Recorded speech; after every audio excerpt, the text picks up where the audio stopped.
All right, let's get started. Hello, welcome to the stream, everybody. I hope my air conditioning is not coming through the microphone. I did check beforehand and it sounded okay, but, well, the air conditioning is on because it is hot. It is very hot. It's been hot all week. It's been like 35 degrees plus every day this week, which is crazy. I am very, very grateful to my past self for buying an AC unit, though it's not the best. It's one of those like portable ones where there's a tube you stick out of the window. It's a lot better than nothing. But I actually upgraded this week because it was so bad. So quick story time. So we've got like the room here. I've got like a window here, which is where the AC unit is, with a tube going out the window. And then over here we have my giant desk. It's giant because I use a dining table as a desk, with me kind of sat in front of it here. And so we'd have like the hot air, sorry, the cool air from the air conditioning unit coming that way, which is okay, but the rest of the room still remains fairly warm. So I actually got a fan, which is now here and is rotating slightly. It's kind of blowing in this direction. So now the whole room cools down, which is much better than it was. But it's still very hot, and I look forward for this hot weather being over. So last week, what did we do?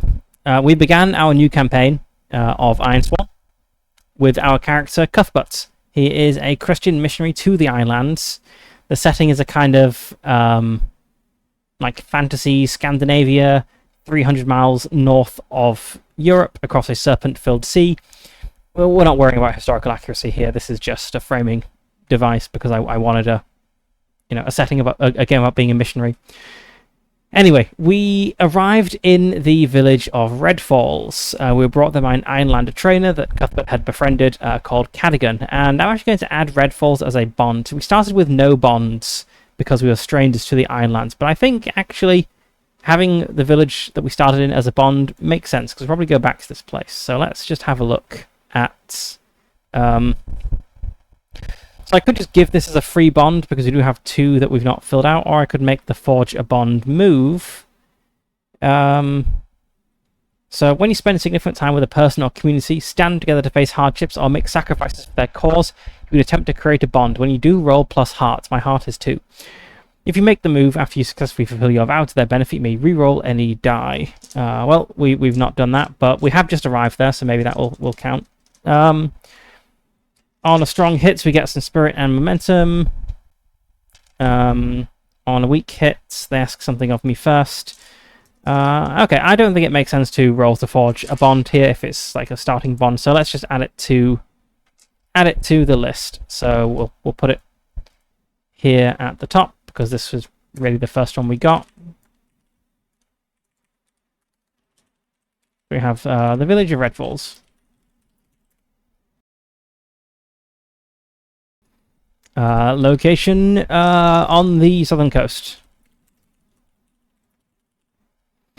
And this is where we first landed.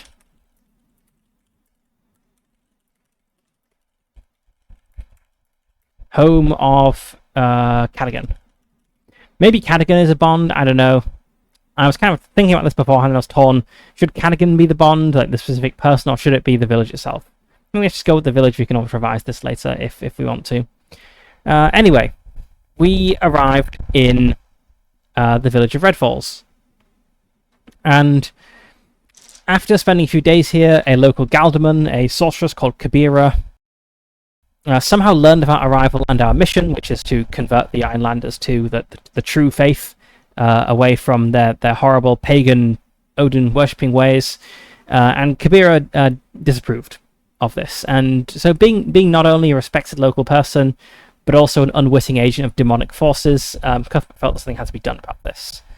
And Kabira is obviously, an unwitting agent of demonic forces, because all magic is the deception of demons. So we undertook a 4-day journey into the woods and up the mountains, eventually finding Kabira at her home.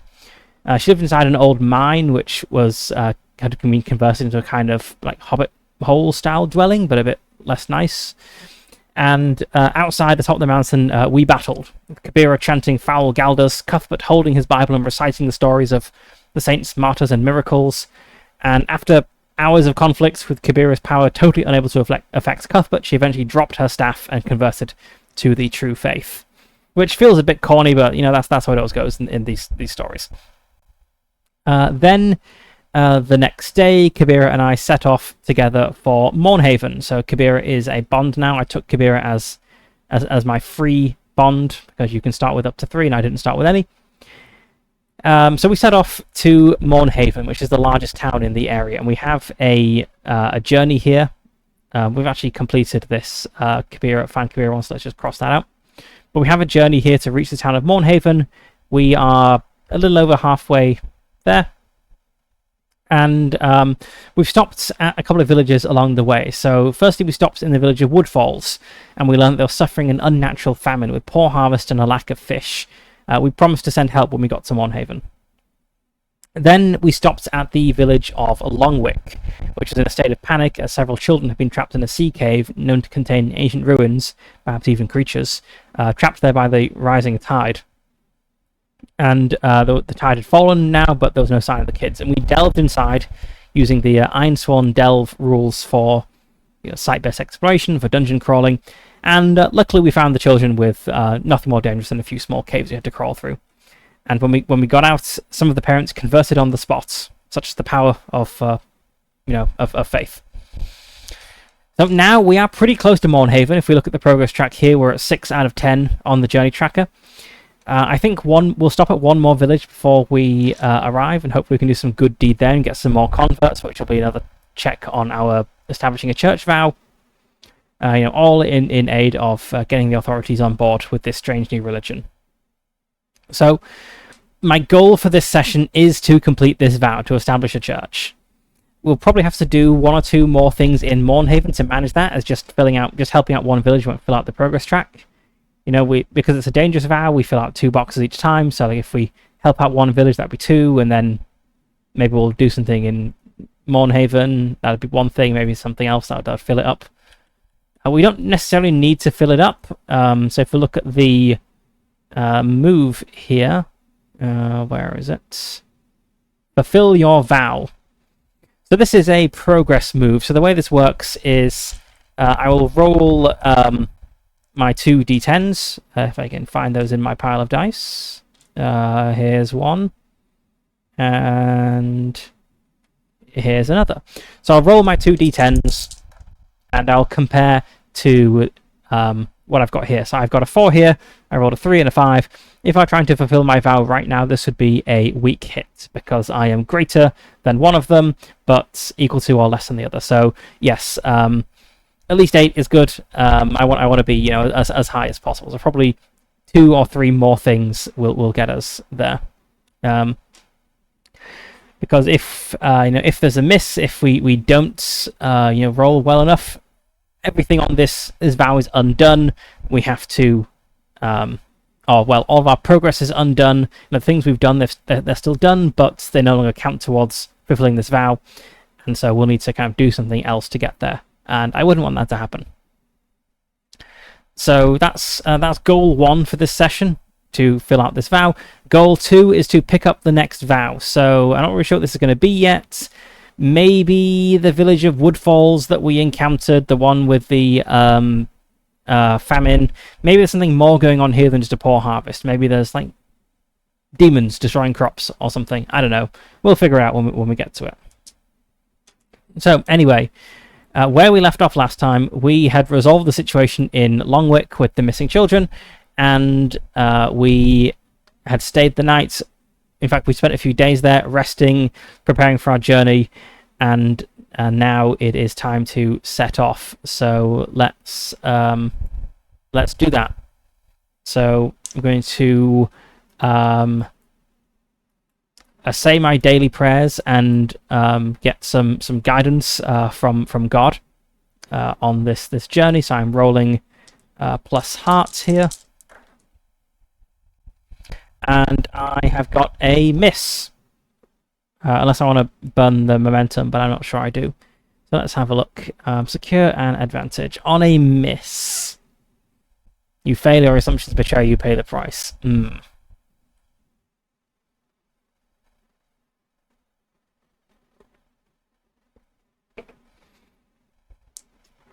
A miss from praying. Maybe we are mistaken about the journey ahead of us. Let's have a look at what price you might want to pay. Maybe we feel that we've received some guidance, but we actually haven't. We're just... Yeah, a friend, companion, or allies put in harm's way. So... Okay,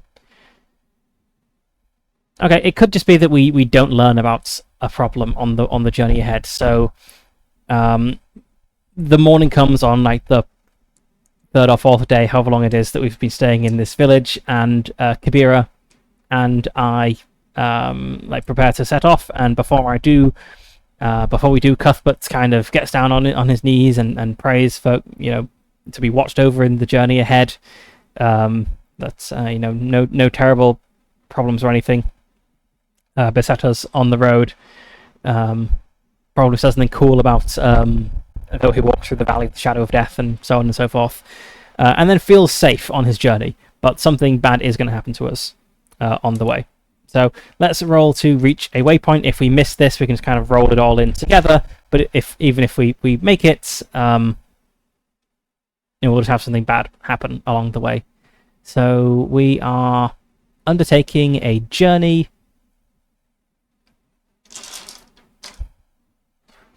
We're rolling our...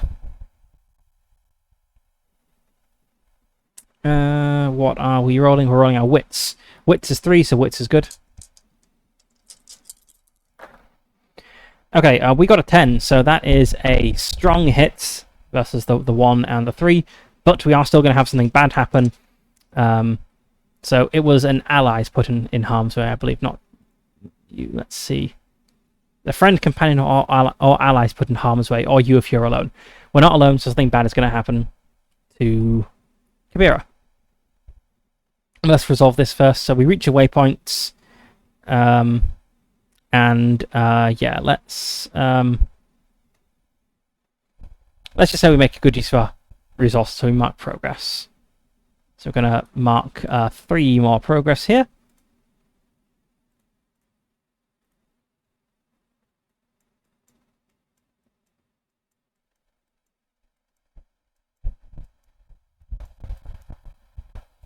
Let's work out where we've ended up and then what problem besets Kabira here.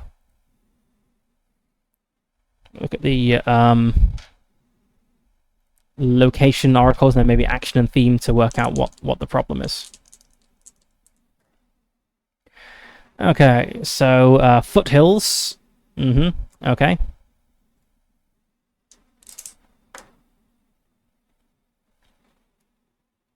Settled foothills. Okay.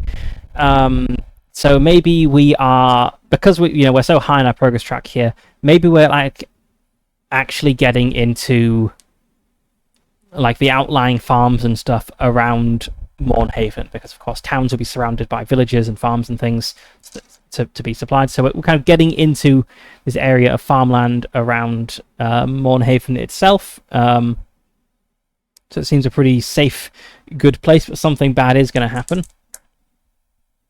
Run lots of 90 things. Reduce. I should be rolling multiple sets of dice at once. That would help. Okay. Reduce 22. Reduce solution. Reduce solution.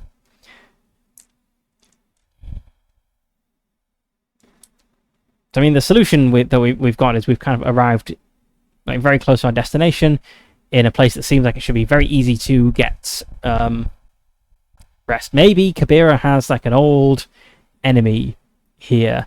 Maybe Kabira didn't know this old enemy is here, and they just kind of make themselves known and cause a problem.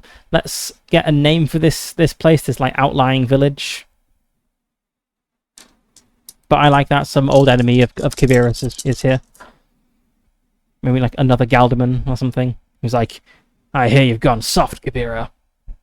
Okay, 75 and 6. I don't need to roll 2 sets of dice for that. No, I do for the name. Okay, I also want the trouble as well. Okay, 75 is High Ford. Okay. High Ford with a trouble of revolt against the leader. Okay, right, so...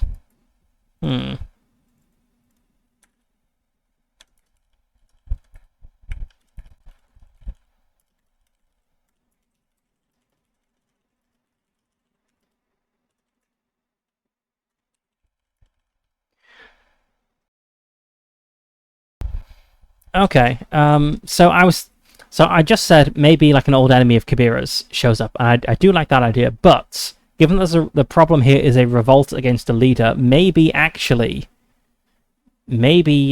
Kabira's friend it's not an old enemy, it's actually a friend of Kabira's, and they are the leader of this settlement and are currently being revolted against, and so Kabira is kind of dragged into this by association.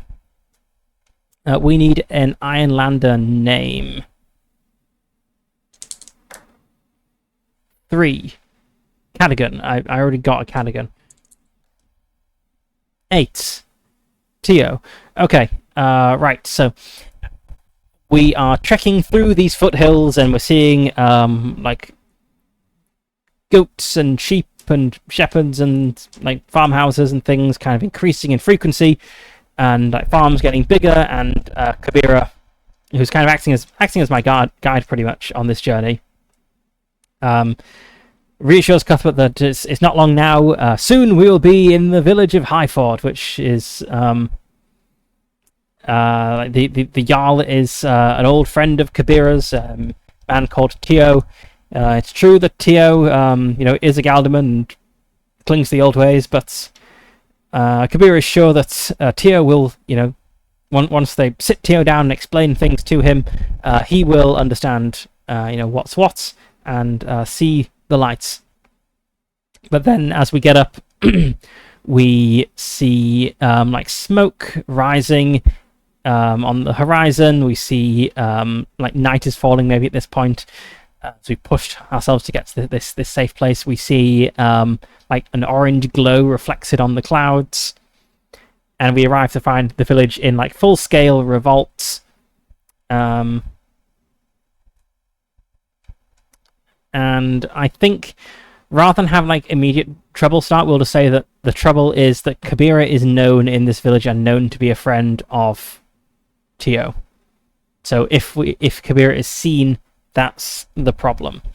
But yeah, we arrive to see this rebellion like ongoing right now. Okay. I'm wondering. So a rebellion in progress could be in lots of different states, right? We could have like disgruntled people in the streets. We could have Tio like in the process of being executed. I don't think it's that far. But I do wonder, like, is Tio currently safe? Because if Tio is like visibly in danger, then I think Kabira's gonna want to get involved sooner rather than later. Let's see. I'd say it's 50-50 that Tio is currently safe. Okay, Tio is not currently safe, so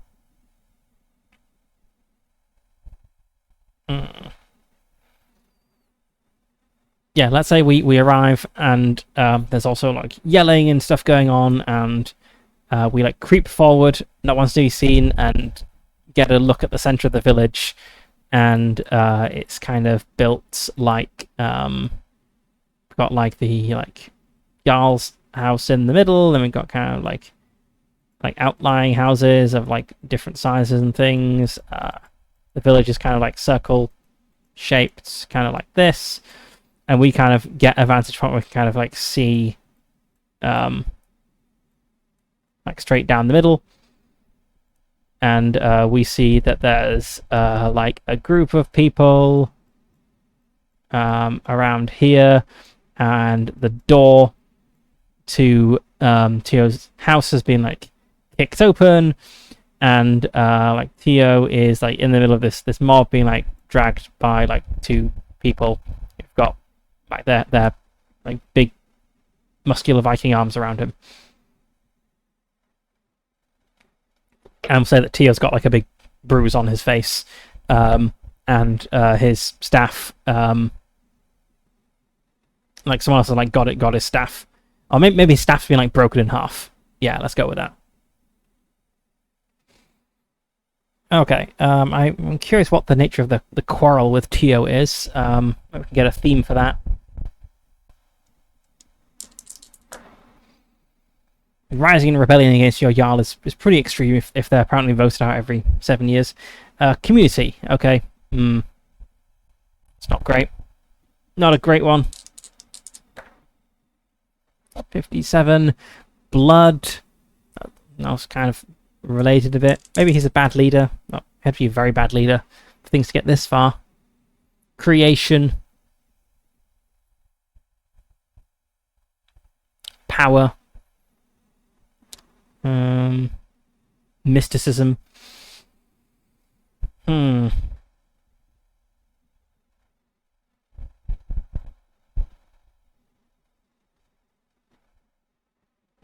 thinking like the bad leader theme, possibly. Maybe Teo is just a really incompetent leader.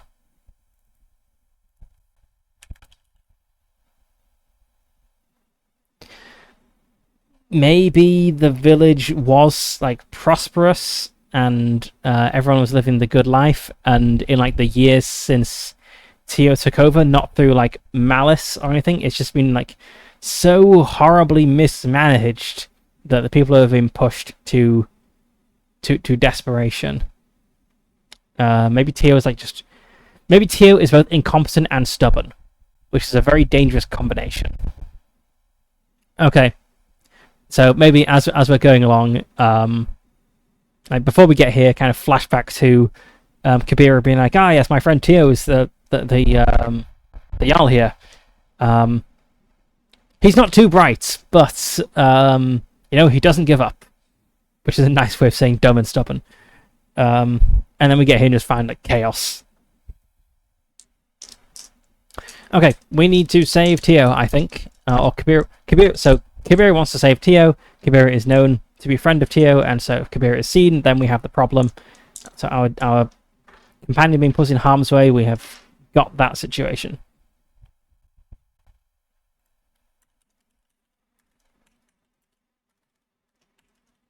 Why is it bold? Stop being bold. There we go.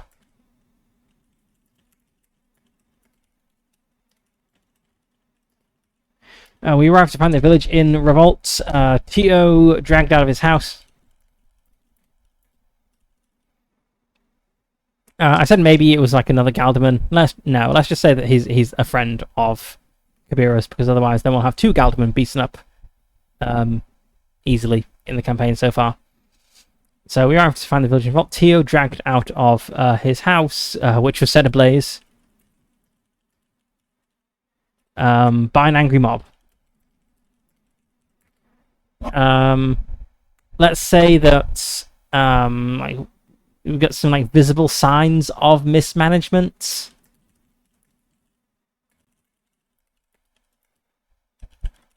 We don't know the cause of the rebellion or revolt, but the village looks to have seen better days.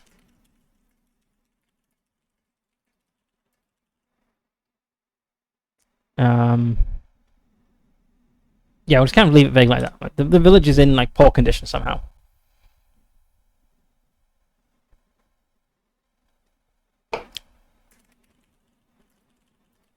Kabira wants to help his friend, her friend. But I think Cuthbert would as well, right? Like Cuthbert's a good man, and good men don't just like watch someone get lynched. But Cuthbert urges caution and a careful approach. Let's see, Cuthbert agrees, but urges caution. So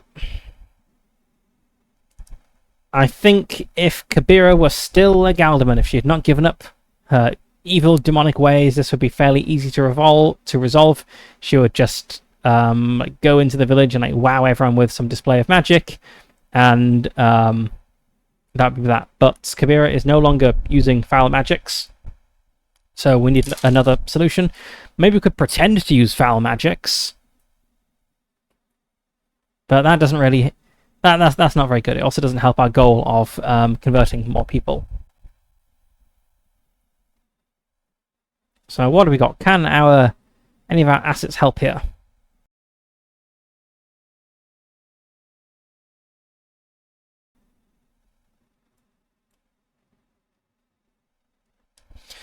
So my story weaver is all about sharing inspiring or enlightening songs, poems, or tales, which I said would be kind of stories about like saints and from scripture and so on.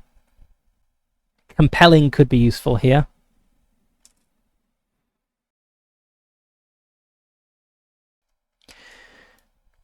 Lawkeeper is used for securing an advantage or gathering information, which isn't really relevant here, I don't think. And let's see.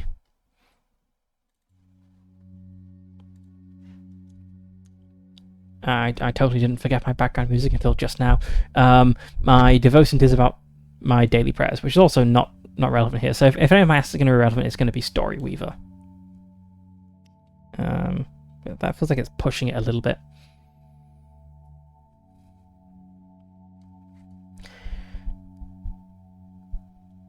Let's have a look at the moves.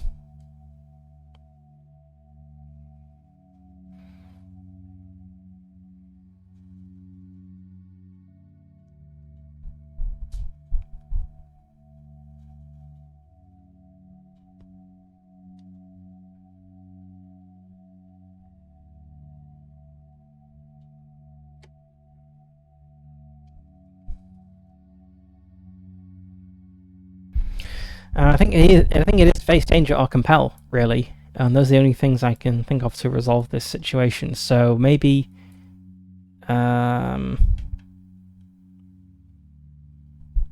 maybe we do just go in.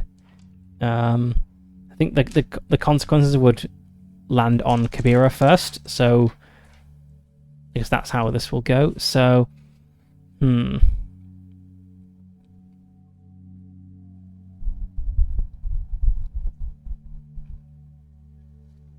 What I'm thinking might be worth doing is Cuthbert marches in, is like loudly demands what's the meaning of this? Are you people savages that you would burn one of your own to death? That sort of thing. And try to get people talking about their grievances, and then be like, but was not Job tested by the Lord or something? Just kind of quote from scripture and tell stories to kind of get people listening to stories rather than murdering Tio. And then while this is happening, so it's kind of causing a distraction, I guess. While this is happening, Kabira kind of comes in and gets Tio out. Yeah, let's go with that. So I think this is going to be face danger, because I'm not really persuading them to give up Tio. I'm trying to distract them for long enough for Kabira to get Tio. So this is kind of deception, stealth, or trickery. So I'm rolling shadow, which I am not good at, but I do have a lot of momentum, so maybe this is the time to burn some momentum. Okay, so we'll go for that. Cuthbert marches in, starts loudly demanding to know what is going on, and what wrong this man has committed. Are you people savages, and so on and so forth. And starts quoting scripture at them. And I got a 7, which would be a... I've only got 8 momentum, so this has to be a weak hit. So on a weak hit, you succeed, but face a troublesome cost. So we do succeed in distracting the people long enough for Kabira to get to Tio. But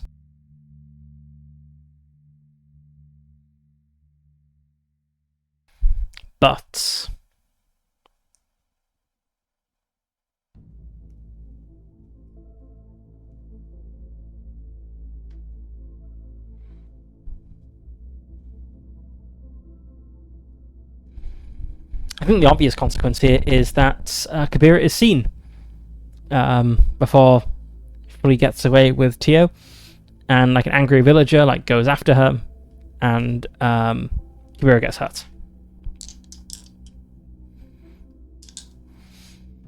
Right, so as Cuthbert is doing this, he's got a small crowd gathered around him now, and people kind of looking a little bit unsure. He's kind of questioning what's going on, and saying things like, "Did not so and so suffer such and such in the trial of the whatever." Then no one knows these stories, so kind of expanding on it a bit. A cry kind of goes up "Hey, Tio's sneaking off!" A few people go running after Tio, and there's a bit of a scuffle. And I think I see that as... I probably don't run away. That doesn't seem like a good thing to do. Be facing danger, I think, if I ran away. I think I might have to, though, because people would know that I was doing this as a distraction, probably. So if I was to run away, that would be edge, which I'm also bad at. But I think I will do that. So I'm going to try running away when people are distracted going after Tio. And that's not good.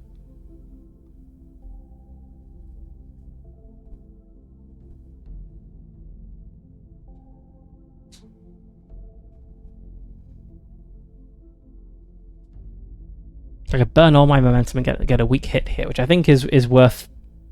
I think it's worth doing that rather than being lynched. So I'll burn all my momentum, which cancels out this 6.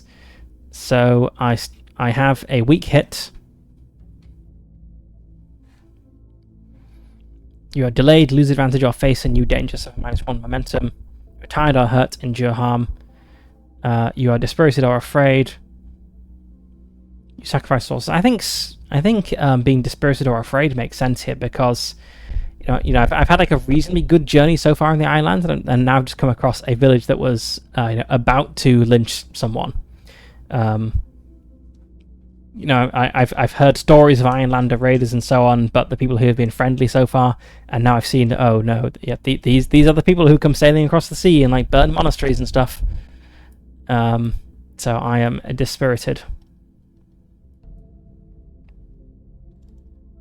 I say the consequence on Kabira's side is that Kabira has been injured and so will not be useful in the next situation where Kabira would have been useful. Have that as a narrative consequence. Okay, so we arrive to find the village in revolt. Tio dragged out of his house, which was set ablaze by an angry mob. We don't know the cause of the revolt, but the village looks to have seen better days. Kabira wants to help her friend. Cuthbert agrees but urges caution. We put a plan into action. Cuthbert approaches the villagers openly and reproachingly. Reproachingly, not a word? Reproachfully?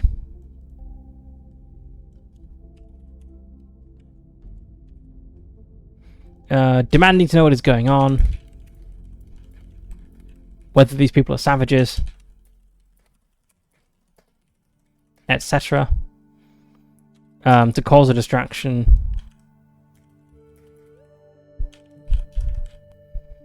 By comparing to cause distraction by getting to talk about their grievances.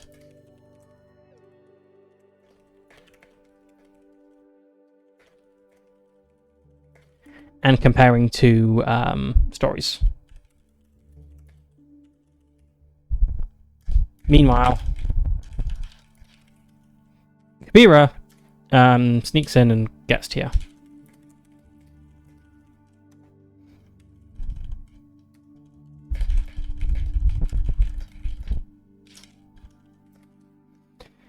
Tio is seen escaping.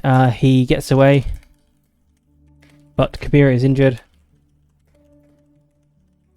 And Cuthbert is dispirited.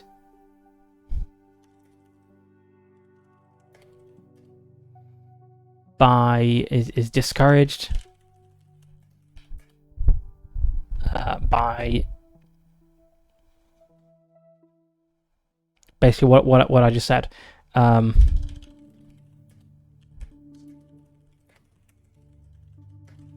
Seeing this confirmation of stark revelation that the friendly Ironlanders are still those sea raiders feared in his homeland.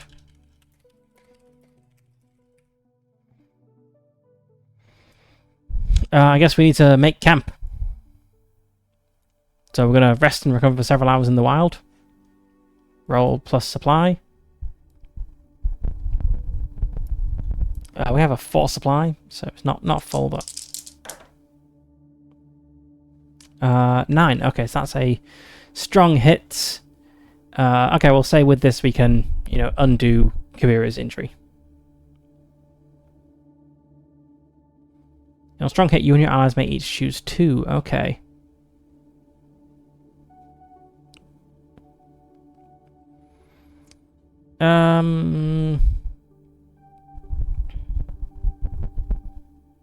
I think I'm going to prepare. It says when you break camp, add +1 if you undertake a journey. I'm going to apply that to.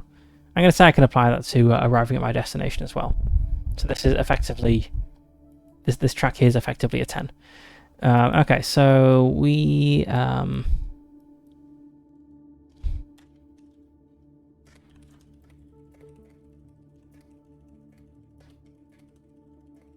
We 3 spend the night hiding in an unused barn.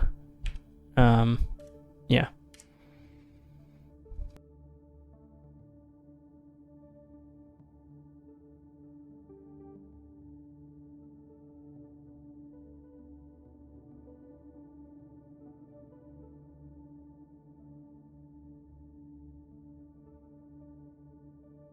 Okay, I was hoping to, do something in this village that would get us another couple of points in establishing a church, but these people do not like us.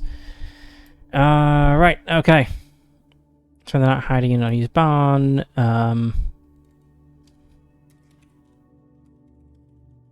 Kabira uses her knowledge of herbs to tend her injury. Her and Tio's injuries. Alright, next day we are going to make a move to complete our journey. We're going to reach our destination. So because we prepared, we have a +1 to this, so we are rolling against a 10. So that's fine that we got a strong hit. We arrive. The situation at your destination favors you.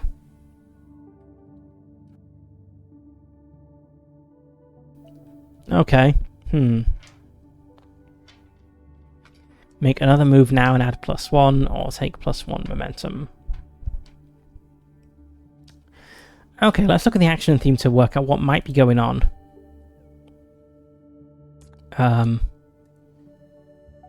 Here. Actually, let's look at the settlement trouble as well. Maybe it's something that we could deal with easily. That would be good.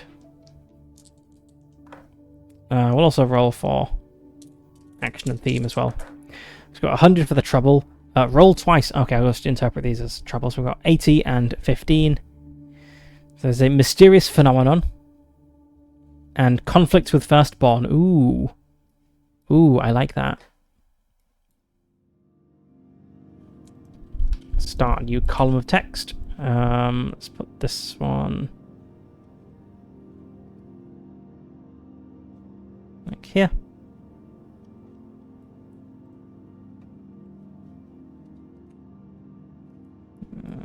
number these.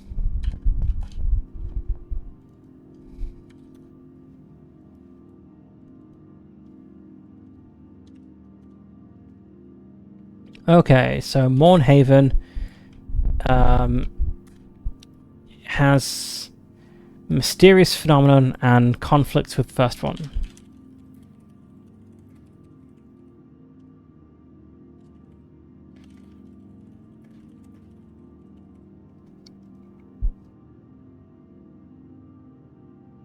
I believe for the first one, I wrote that they were kind of myths.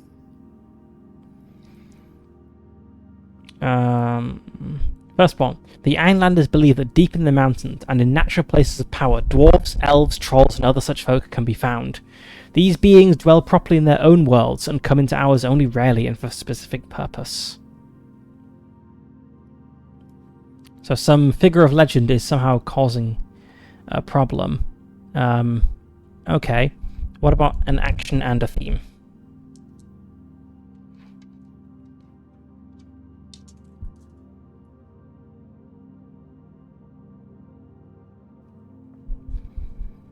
Okay, we have Avenge. That's a good action.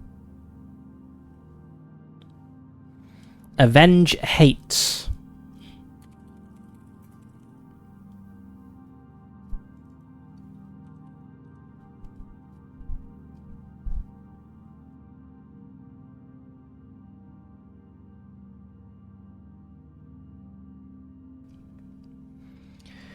Okay, and then also the situation somehow favors us. So we have this problem going on, but we have to somehow spin this in a way that favors us.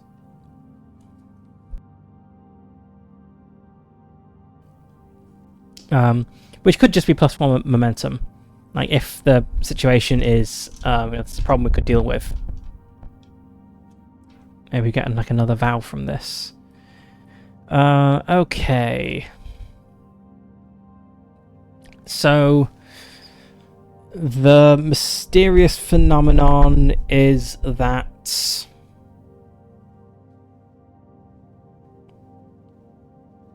all of the wells have dried up.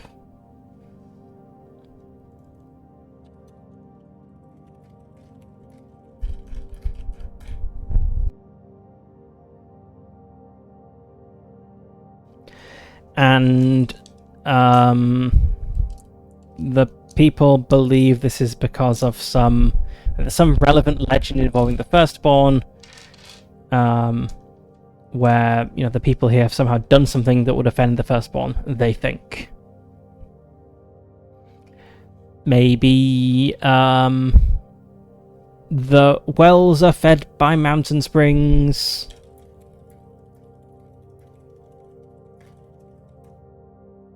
And the mountains are the home of the dwarves.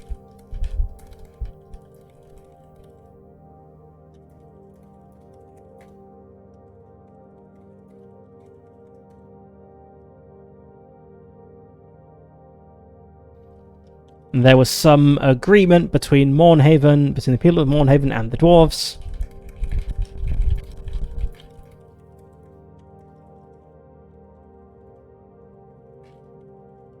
Which has been broken. Which the people have broken.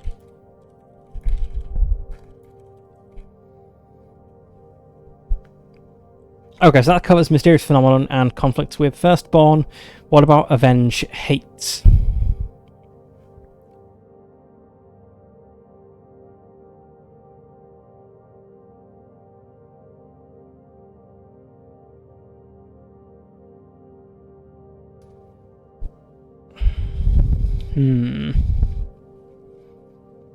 Let's go look at my things again. It'll also possibly be survival. Survival or defy survival.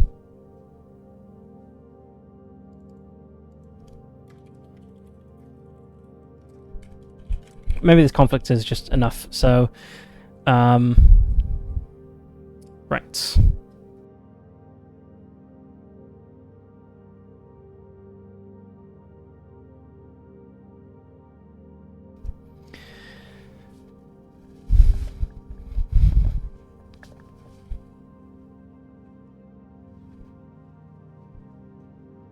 Maybe this is enough to get going with. Like, maybe we don't need to know the details of this arrangement or how exactly it was broken.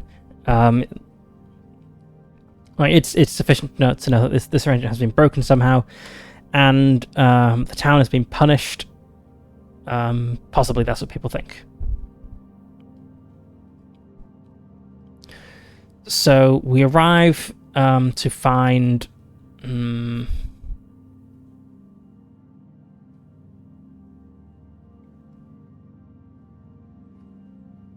Let's say as we get close to Mornhaven, we see kind of a lot of people leaving. And we also see a lot of traffic, people leaving and people coming. But more people leaving. And as we get closer, we see like smoke from fires again. But it's not smoke. It's not like buildings being on fire. What is going on is the smoke from great fires that are boiling like huge tubs of like seawater that is being gathered from the nearby coast to produce clean drinking water, because all of the wells have dried up, and so they have to like purify seawater to drink. And there's a lot of people leaving because there's no water.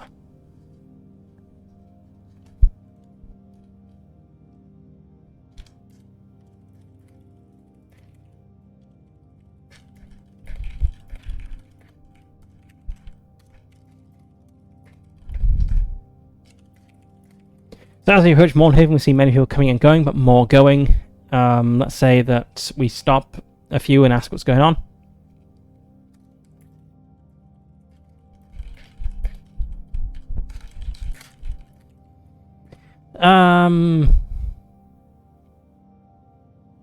Let's just say, but the answers don't make much sense to us. Something about no water.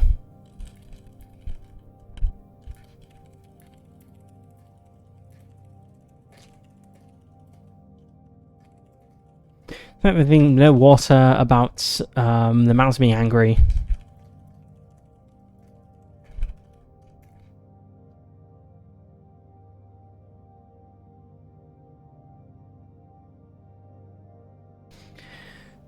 As we get closer, we see great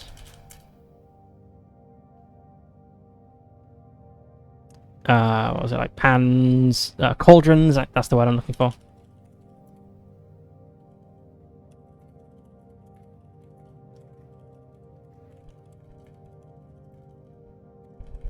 As we get closer, we can see great cauldrons being used to boil and purify seawater, brought in from the nearby coast in barrels. It probably makes sense to, purify the seawater at the coast, but whatever. I like the vision of it's like huge bonfires with giant cauldrons on top. So as we get close, we see great cauldrons being used to boil and purify seawater, brought in barrels from the nearby coast. We see many wells. Obviously new.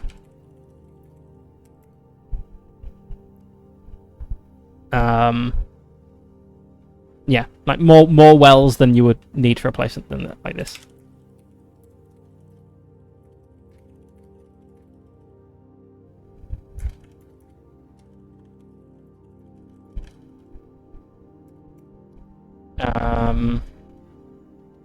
We grab another passerby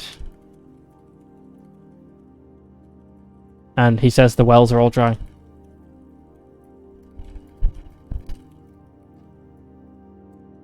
And have been for days.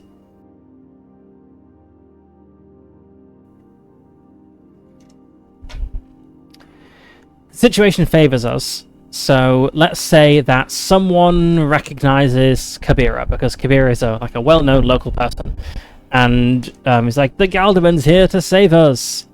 She will negotiate with the dwarves of the mountain, and like word of this makes way to the Jarl. So let's say we receive a summons from the Jarl.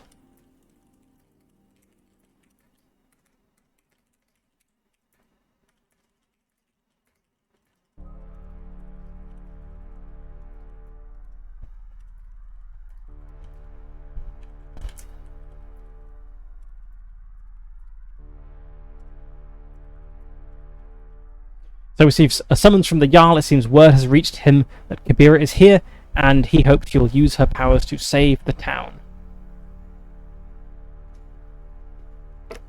So we're ushered into the presence of. Let's get an Ironlander name.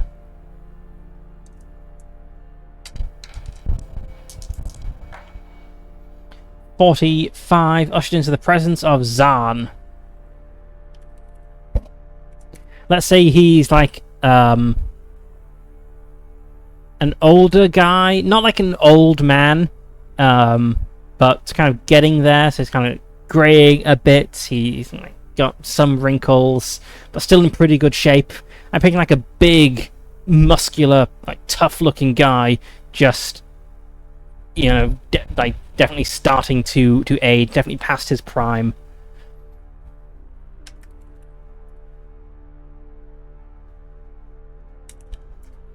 Let's say a big guy with scars. I'm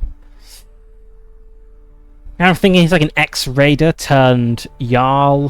So maybe he's with scars and face tattoos. And I want something on him that clearly shows he is a raider. So I'm thinking he could be missing like a leg or a hand and just got a prosthetic.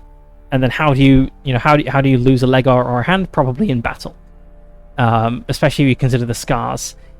There could be some sort of like uniform or insignia that the raiders have, like they'll wear like they tend to wear a certain cloak or something. I don't know, that feels a bit weird. He could have some item on him that was obviously stolen. I quite like that. So he is like wearing a piece of jewelry or something that is like very, very un-Ironland in its style and very French or whatever. And so we see that and we just know, this guy was a raider and this is part of the treasure he once brought back. So we're ushered into the presence of Zaan, a big guy with scars and face tattoos, wearing around his neck an obviously plundered, looted, and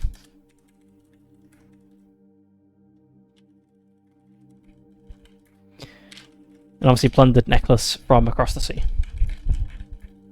This man was a raider once.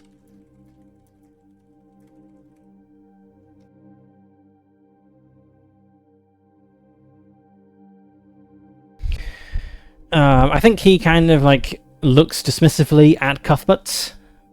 Like he's not rude because Cuthbert is with Kabira, but he doesn't really value Cuthbert.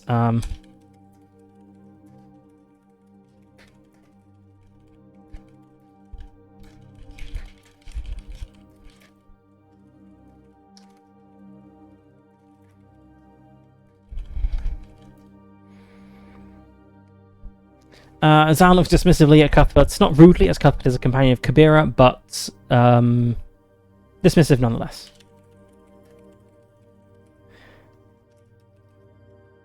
And I always feel like nonetheless should not have an E in there. It's nonetheless, not nonetheless, whatever. English spelling. Okay. Looks dismissive at Cuthbert, not rudely, but dismissive nonetheless. And so is surprised.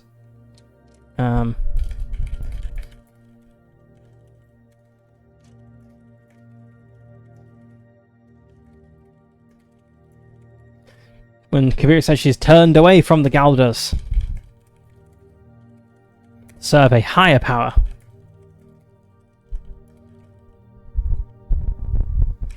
the power that Cuthbert represents.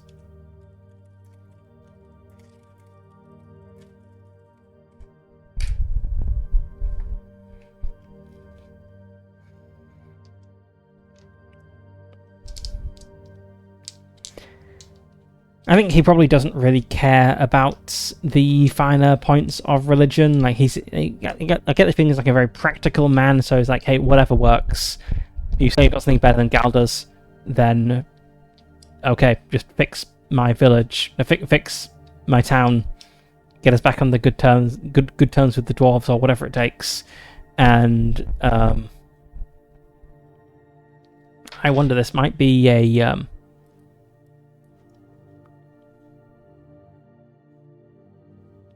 I'm thinking this like helping out the Jarl here would definitely be progress towards establishing a church, but it's only going to get us to 6 points.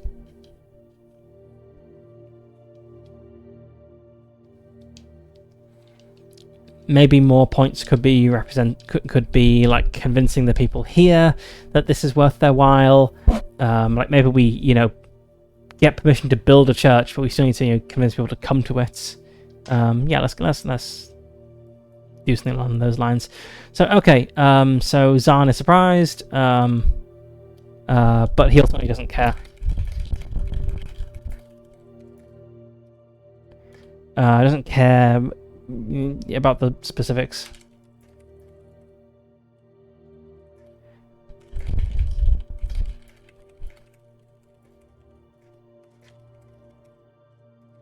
If Kabir's found something better than Gal does, that's fine by him. He just wants the water flowing, the water to flow again.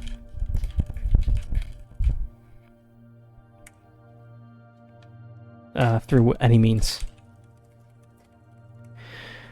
Okay, could this be a vow? Could this be a vow to fix the waters of Mornhaven?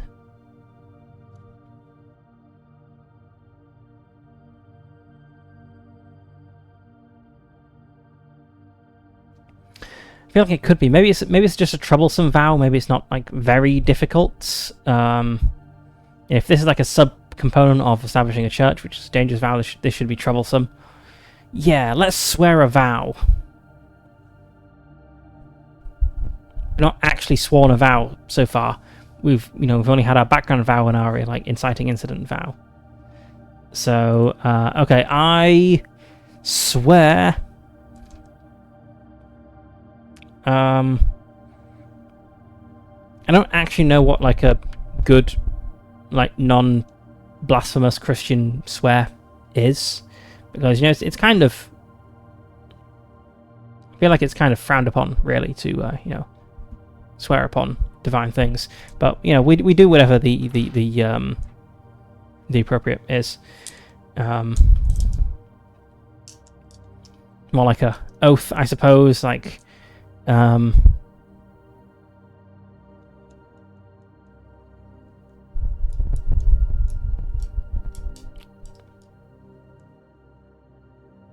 Like I swear I will help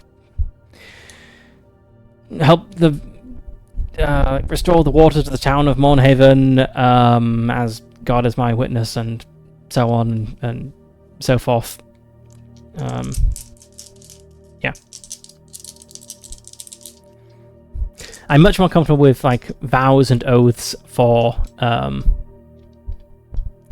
like more typical fantasy pantheons than like actual Christian God, because with them, those guys take like a personal interest in things, and so it's very easy to swear something to one of them because they'll show up and watch you. But Christian God is a little bit distant. Okay, we swear some sort of vow. That looks good. What am I swearing? It is plus hearts. Okay. Alright, so I got an 8, which is a strong hit.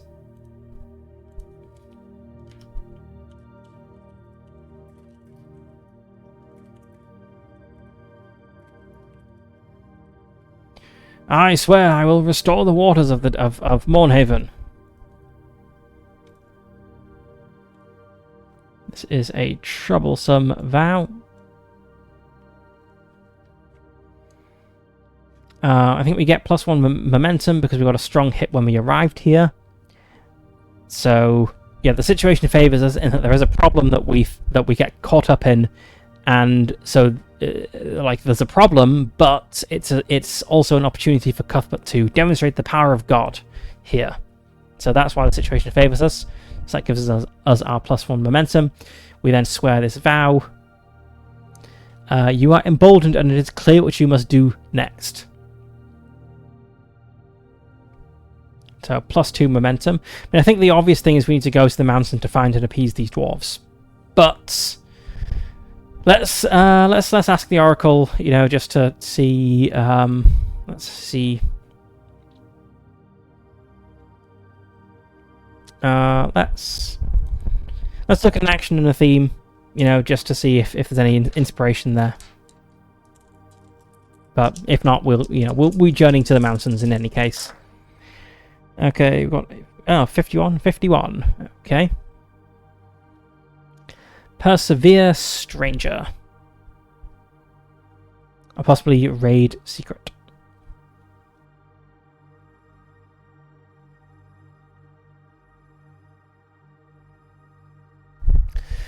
Wondering, what could the Dwarves of the Mountains want? What could be the thing that the people of Mornhaven have stopped doing that has led to this abandonment? I feel like it can't be like a recent thing, like a recent transgression, because otherwise they would just do the thing to get the water back. It's maybe something that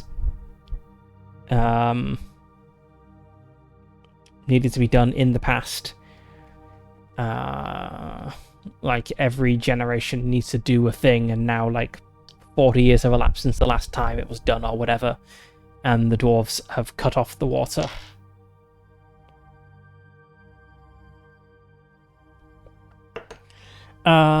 Let's have a look at dwarves in Norse mythology. I want to know what they want. What do they do? I don't want a list of them. I want details.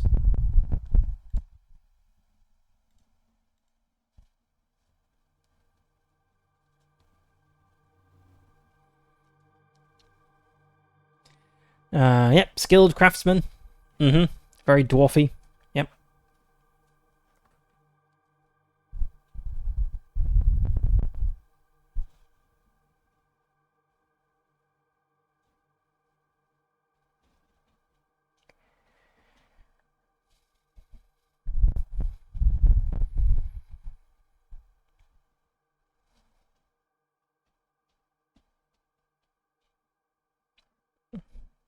I guess they're basic, they're dwarves. They're just craftsmen. They can change shape. That's neat. In Edic sources, dwarves are attributed with creating magic treasures for the gods, such as Mjolnir, Sif's hair, What is Dropnir? Gold ring possessed by Odin with the ability to multiply it.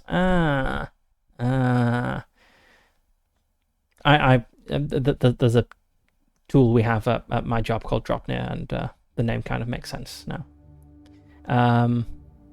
Gullinbursti, what's that? A boar made by dwarves.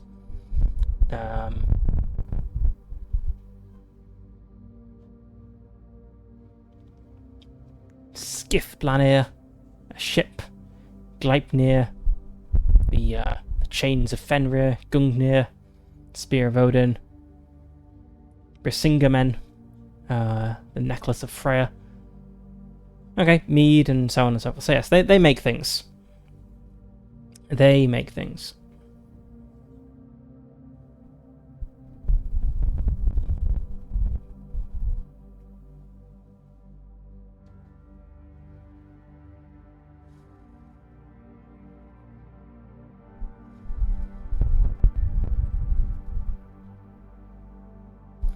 All right, maybe like every generation, the best craftsman of the village had to go to the mountain and like spend time with the dwarves or whatever, and that hasn't happened for 40 years, and no one remembers this tradition.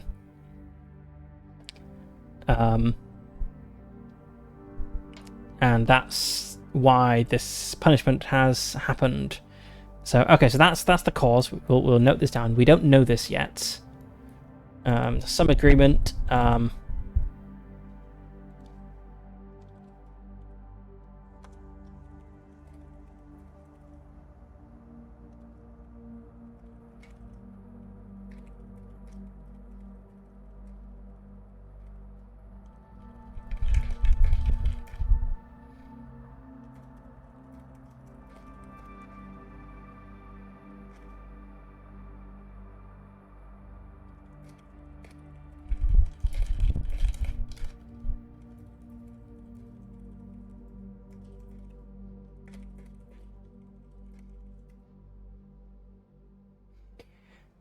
So it's for the best craftsman of the town to go spend a period of time with the dwarves, and 40 years have passed since the last craftsman did so. Let's say he died without a son,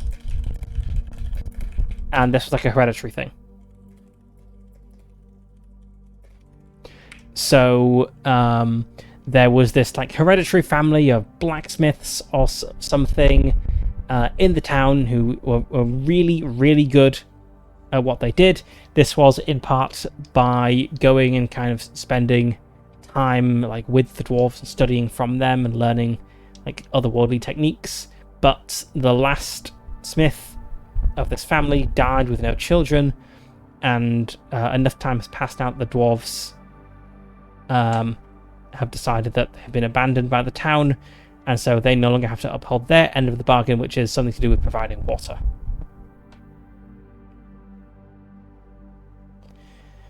Maybe the mountain. Let's say this is like a mining. Maybe Mornhaven made its was like originally settled and made its money through mining, and it was originally a very dry, inhospitable place, but this really good craftsman like made a bargain with the dwarves, like, hey, you can share the water from your halls. We will share our craft with you. Something like that, and that made the land populous, and that made the land fertile and habitable, and now the land is kind of returning to its natural state. Yeah, let's go with that.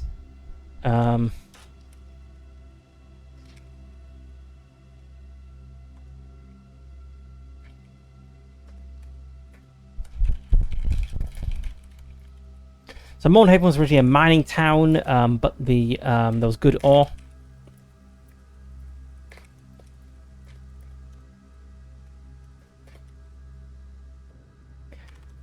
But the land was dry and hospitable. The greatest craftsman of the age, greatest smith of the age, journeyed to the mountain and bargained with the dwarves. If the dwarves shared their waters,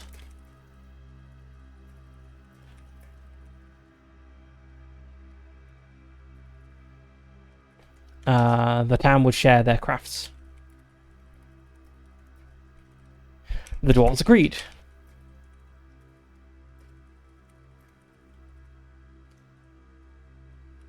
Every generation, the heir of the family would go spend say 3 years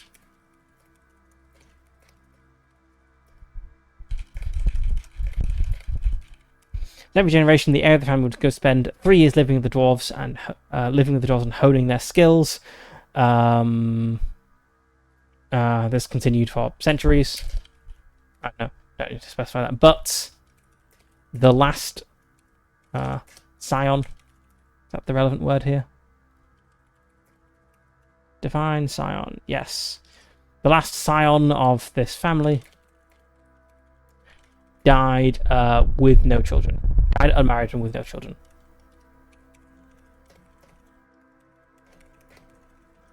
So the secret was lost. And nobody of the next generation visited the dwarves.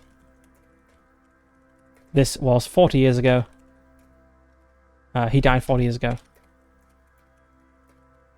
and the dwarves have now ended their side of the bargain.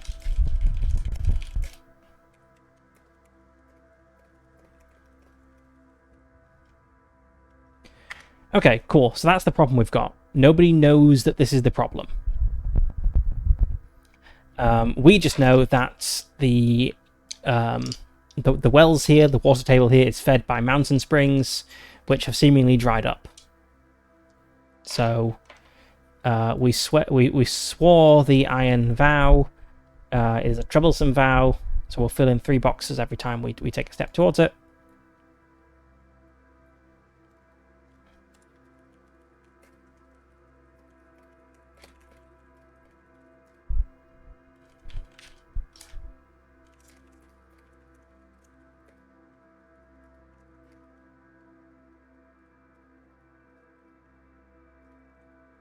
Cuthbert declares the iron vow that he will go to the mountains and get the water flowing again. Right. So, I don't think anything we've got here will help. I don't think we can really gather information using lore from our Bible knowledge, because it's not going to have anything specific here. So I think we'll just set out on a journey. So let's go to the mountains. Let's see, this journey is also done. Oops.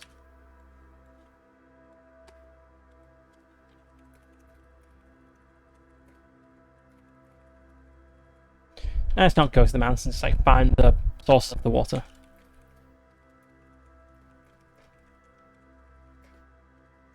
Find the sources of the Mornhaven Springs. I'll say this is also troublesome.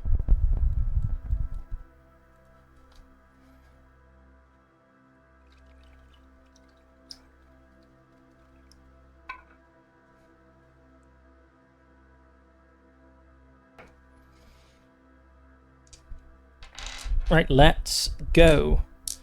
So we're setting off on a journey. We could maybe resupply before going, but this was a kind of urgent quest, and I don't know, it's like dramatically swearing, "I will save your town," and then saying, "But I'll first spend like a week hanging around, restocking," and that doesn't feel great. So let's just set off. So we shall undertake a journey, which is here.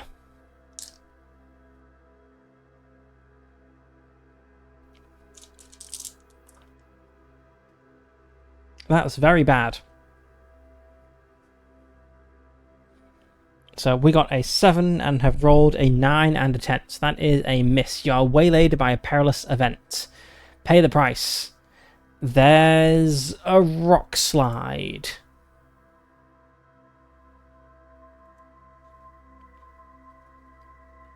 Yeah, let's roll on the table to see what it suggests, but I think probably there's like the ground is all dry because there's no water, and so it's all crumbling. Okay, 26. Something of value is lost or destroyed.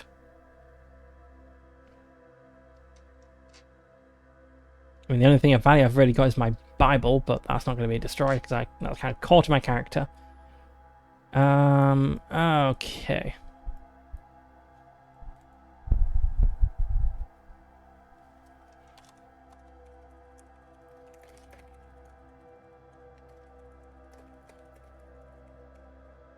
Journey to the source of the springs.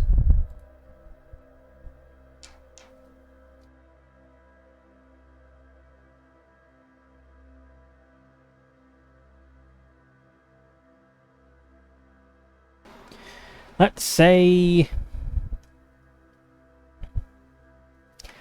I mean, I think supply maybe makes sense. Yeah, let's knock off point of supply. Let's say that there is like a landslide, and like in getting over it, dealing with it, we use some of our supplies. So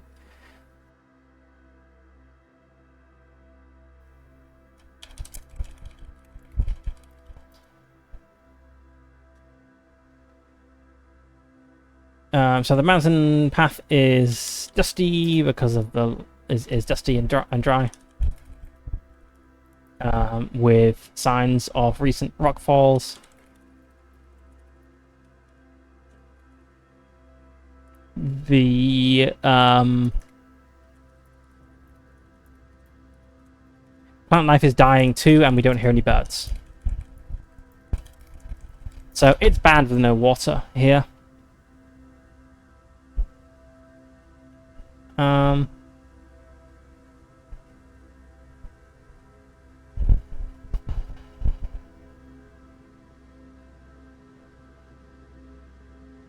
Yeah, not really sure how to describe this in flowery language because my brain is melting through my ears at this point because of the persistent hot weather. So let's just say there's a landslide.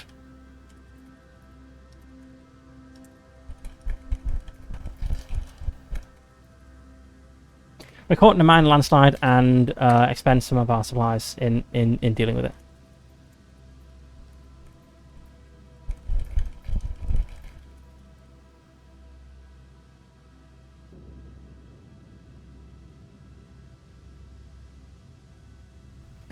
Okay, right, let's try, oops, step 2 of our journey and hope this one goes a little bit better. That's a 7, which is a weak hit. Okay, so we kind of deal with this landslide and then progress. Which is going to cost us more supply, actually. A weak hit, we lose 1 supply, but we do reach a waypoint and mark progress. So we're going to cross out 3 things here.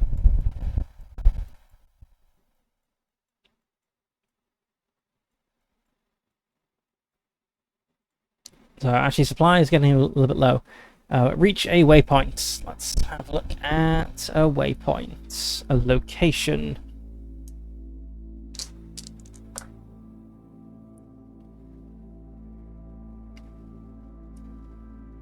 River ford. Maybe it's like a dried up river ford now, so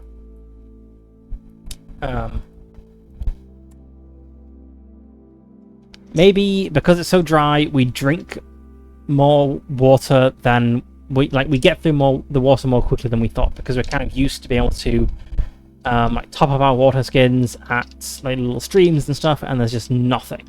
It's just dry rock.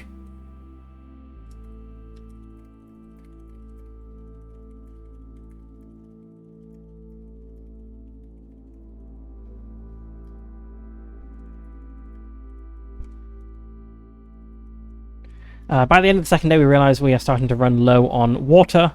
We had got used to being able to top it up.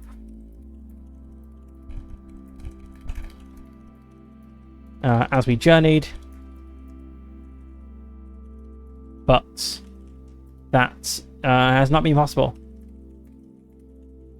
We've had to be more careful.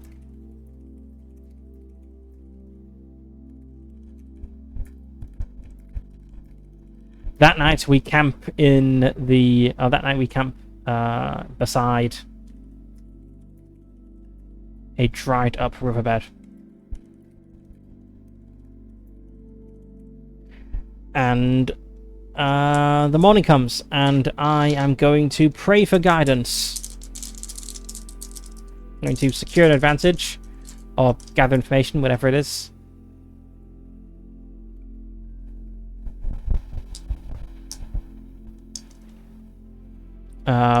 Just hope that there's nothing bad in the way. And get a miss. Okay, let's see. Is it which move is it exactly? It's secure an advantage. Okay. Your failure assumptions betray you. Okay, let's say that we'll encounter something bad next. So let's just set out on our journey. And sure, let's roll in the pay the price table. Okay, 49.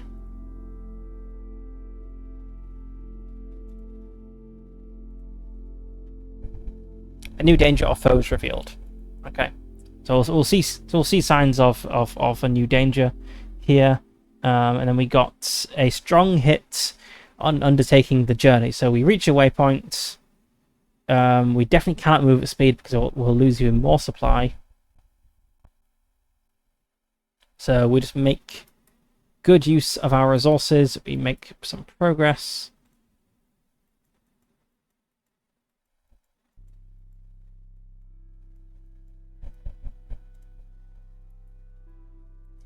Let's work out where we are.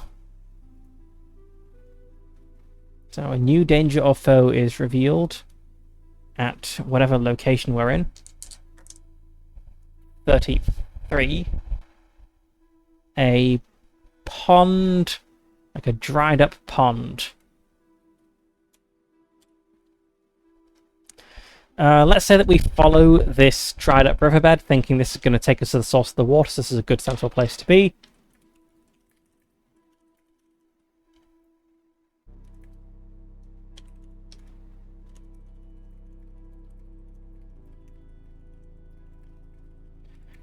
And let's say that it brings us to a pond, and there's actually just a hole in the ground where the water kind of welled up from. So kind of follow this riverbed like up the mountain here, and there's like this like large pond just has like a hole in the bottom, because down here are dwarves.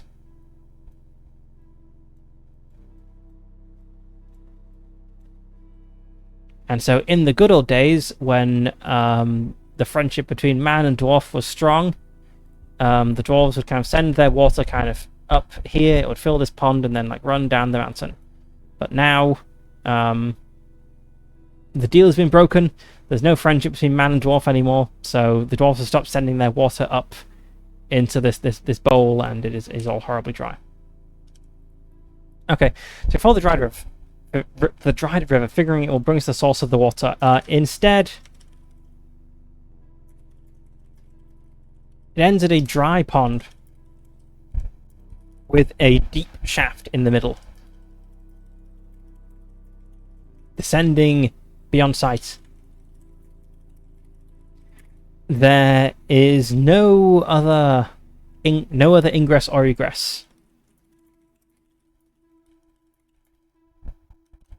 It is as if the water simply welled up from below the ground.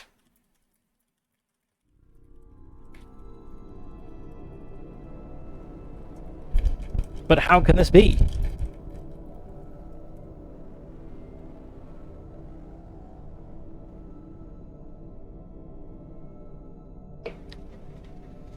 Alright, then we need to like head down, and then that will be the last step of our journey.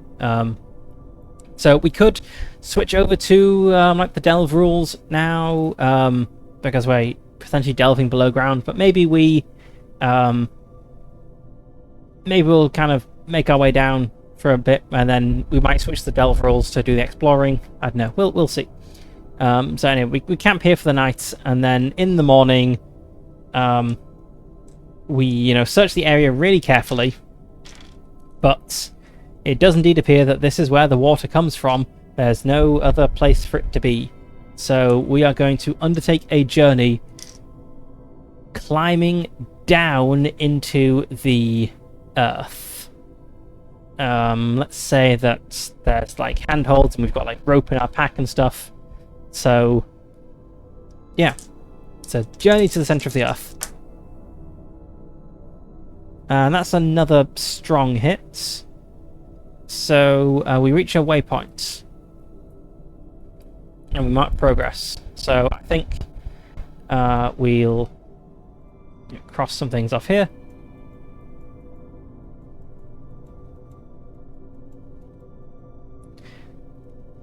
We'll work up the waypoint in a moment, but let's see if we've reached our destination. Yes, we have reached our destination. We have got a strong hit on that, so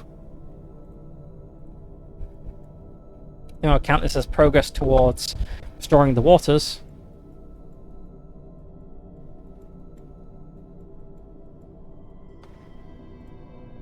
All right, so we climb down.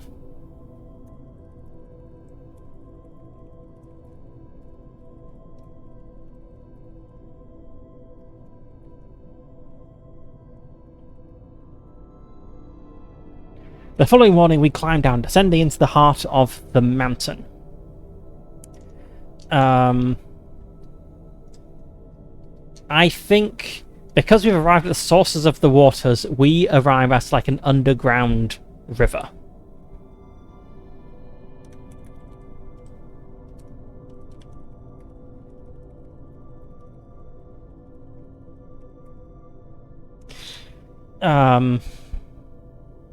Maybe there's like some sort of mechanism that could be used to so we've got this situation here where we have like our tunnel, and we've got like a big cave down here. This is a cave, not a smiley face, and we have like water rushing in like this and kind of heading out through another exit, which is like here or something.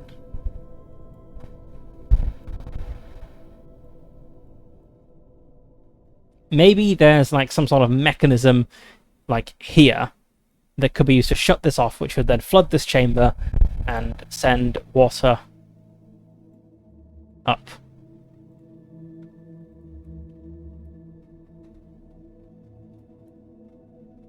So the following morning we climbed down, descending into the heart of the mountain, eventually arriving at an underground river flowing swiftly through a large cave. Yeah. The walls and ceiling are slick with moisture, as if this cave has recently been flooded.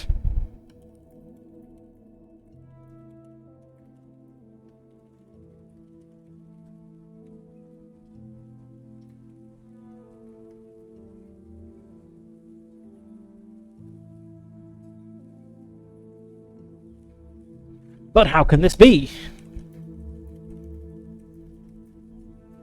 The river escapes through another passage.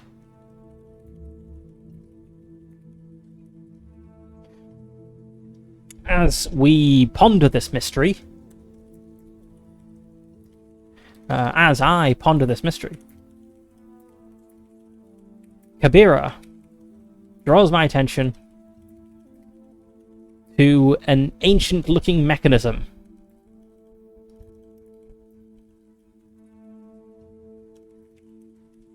This fits in with one of my truths. The Ironlands are old. People have lived in this inhospitable land since time immemorial. Old ruins can be found along the coast and in the mountains, where a resource once plentiful was exhausted long ago and the people moved away. So we've kind of framed this as like a problem with the dwarves of the mountain, but potentially it's actually just an ancient mechanism that's failed, built by people long ago. I do quite like the dwarf angle. Depends on how high fantasy I want this to be, I suppose. Anyway, as I ponder this mystery, Kabira draws my attention. I said to an ancient-looking mechanism which appears to be capable of closing the exit and flooding this cave. Could it withstand the river enough to force it to flow up and down the river? Could it withstand the river enough? Could it withstand the force of water enough to force the river upwards?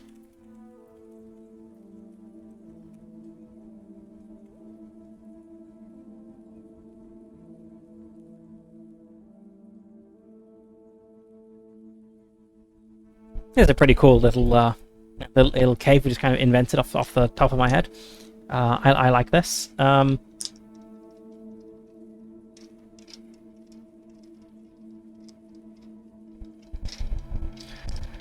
So I guess question is, did the mechanism like just fail, in which case it needs to be repaired? Are there actually mountain dwarves who've opened this because an agreement made centuries ago has been broken? Or did someone non-dwarfy just like find and open it? So we got like 3 different things, and I could decide with asking the Oracle. Maybe I want to... maybe like action and theme can give some hints here. But if not, I'm considering resolving this with like the triple O decision, where we choose like the obvious, the option, and the odd, and then roll these to determine. But maybe an action and theme can gives a hint. So we've got 46. Morn. That's the name of the town. Have Morn 69. Morn 69. Morn prize. Or possibly like corruption, advanced corruption. Morn prize, advanced corruption.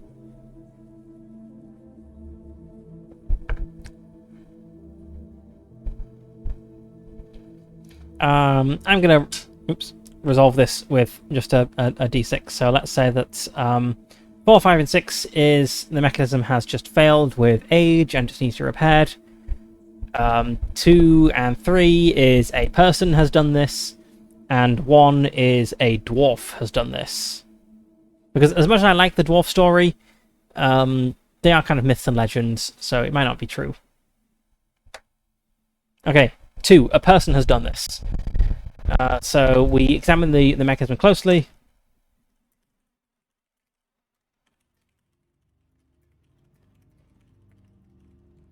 We examine the mechanism and try to close the river, but it appears to have been sabotaged. But it appears to be broken. At first, we think due to age. But upon closer inspection, it looks to have been intentionally damaged.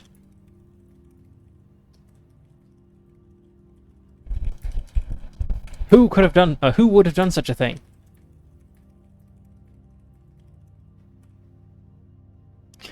Okay, so we have a wrinkle in this. There is someone, possibly someone in the town, who knows about this. And let's see, for a person to do this, it's quite tricky, actually. They'd need to like swim down this inverse waterfall, this like river flowing upwards. So they need to swim down against the current and then go and break this thing.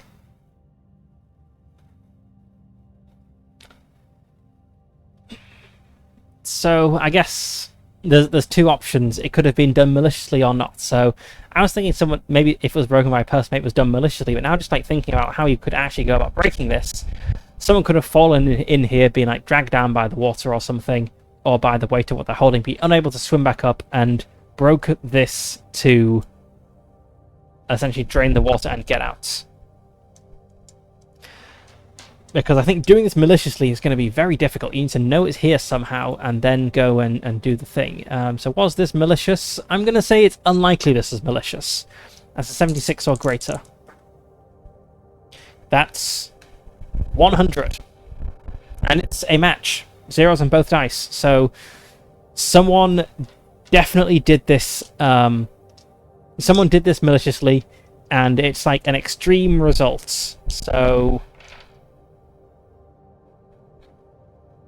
this wasn't just like a spur of the moment bit of vandalism, although very difficult vandalism to do. This is maybe something like premeditated, that's been planned for a while and finally came to fruition. So I think we need a new NPC, someone who really hates Mornhaven.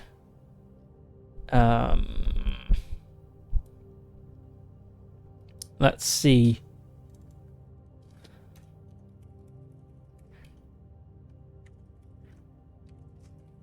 So we have like a false legend here.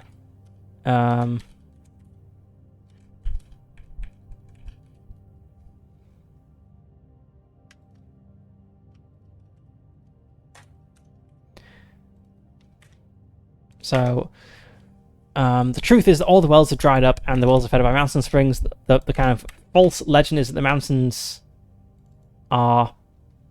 Maybe some people will believe this. So the legend is the mountains are homes to dwarves. There's some agreement between the people of Mornhaven and the dwarves, which the people have broken. So maybe that's what some people are saying. We have like a false backstory. And then we have the actual truth.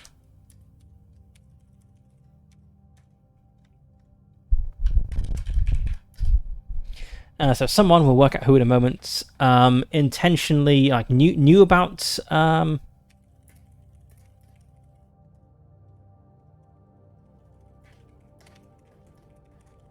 someone knew about the underground dam in the mountain that was used to supply the village, to supply the town with water.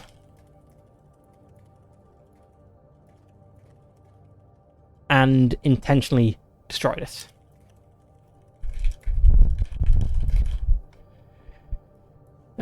Let's get a name and maybe come up with like some descriptors or something about this person. So let's roll a bunch of dice and then pick some things that seem good. So for a name, we have 29. We have Jagger.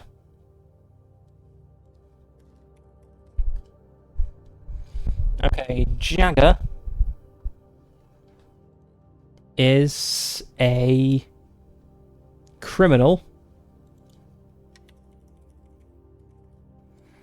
whose goal is to seek a truth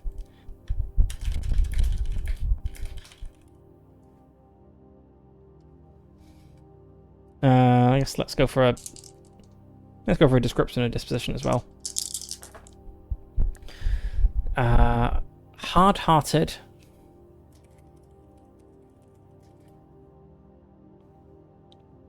and wanting.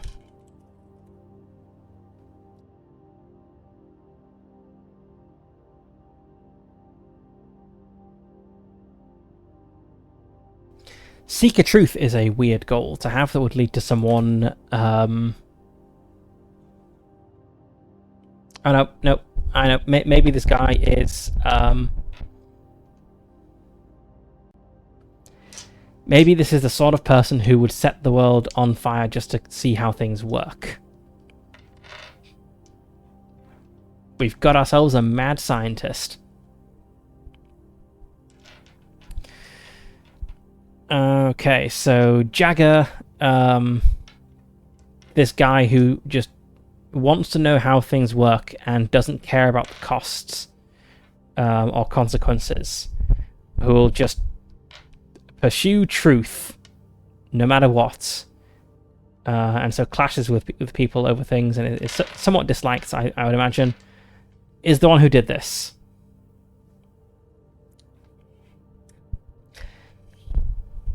I'm thinking maybe he just came up here one day and was like, I wonder what will happen if I break this. Like, what happens to the ecosystem if the water is going the way it's supposed to go without whoever intervened and did this. But we got a match on whether this was malicious, so I guess it's not just for the sake of knowledge, there's something specifically malicious about this.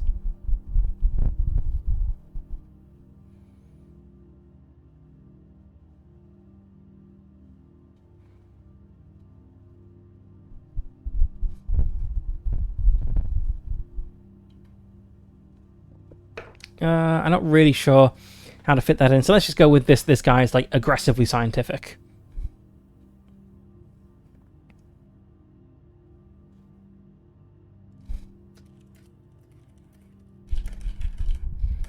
Okay, so he intentionally destroyed this to see what would happen.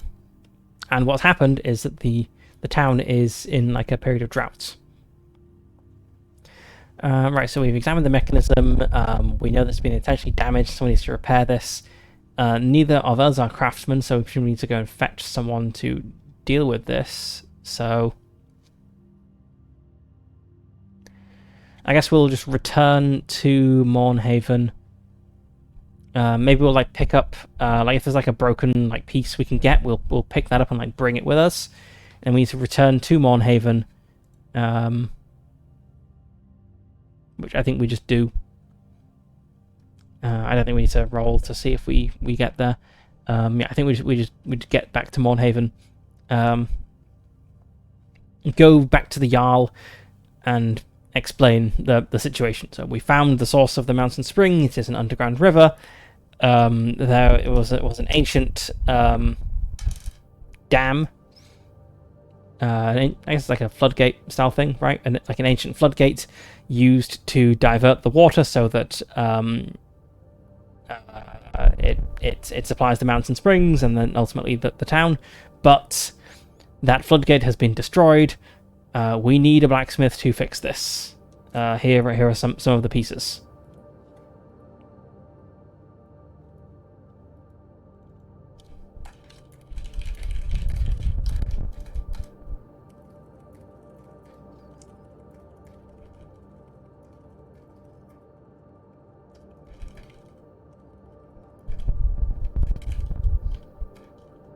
I think probably Kabira does the explaining, since the Jarl was more of a fan of Kabira. So Kabira explains to the Jarl, explains the situation.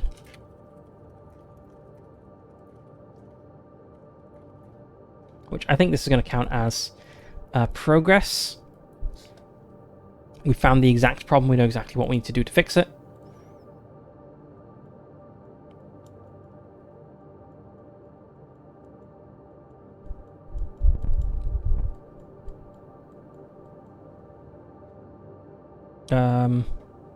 No, that was one box too many.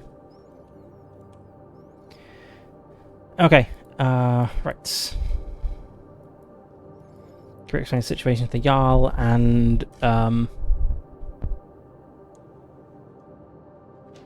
a blacksmith. And the blacksmiths. Tasked with repairing the device. So we've not actually got the water back yet, so we can't fulfill the vow.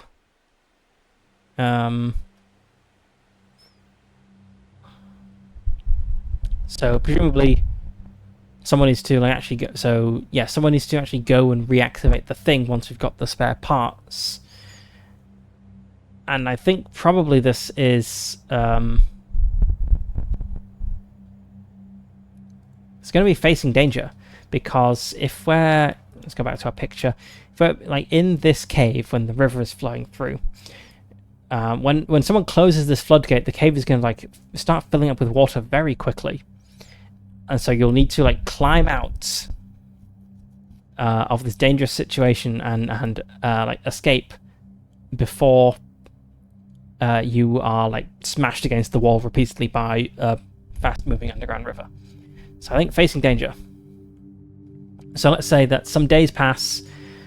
We can not resupply. We can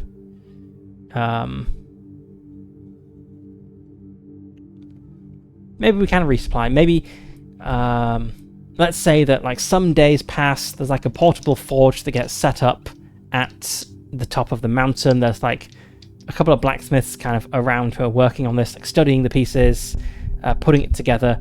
Kabira and I just hanging around. Not really sure how this Jagger character is going to come into play. Maybe he'll just show up later as a villain. I don't know.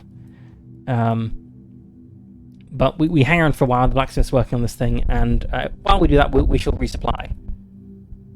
Try hunting.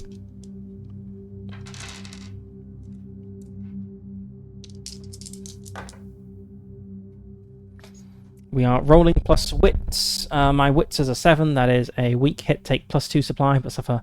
Take up to +2 supply, but suffer -2 momentum for each. Okay, I'll do that.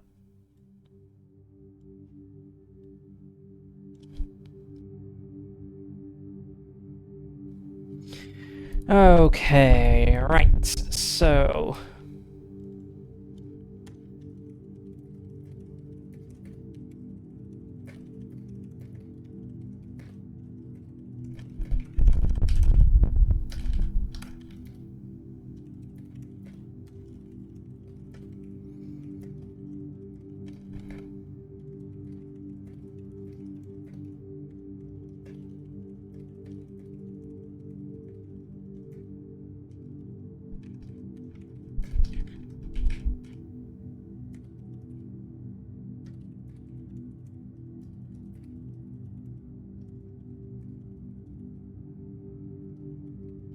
Several days passed. The blacksmith set up a portable fort atop the mountain to work on repairing the dam. One of them jokes about being the dwarves of the mountain. The others chide him for bringing their attention on us. Kabira catches some rabbits and makes jerky to fill our ailing stocks. Rabbit jerky.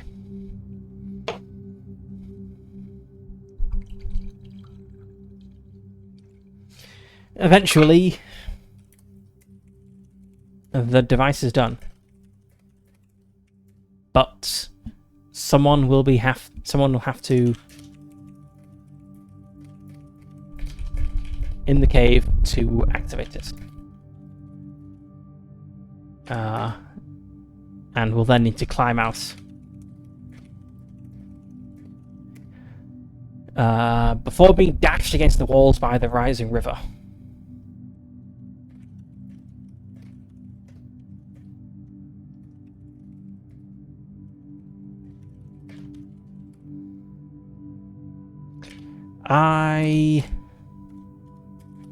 I tell the story of Jonah and the whale.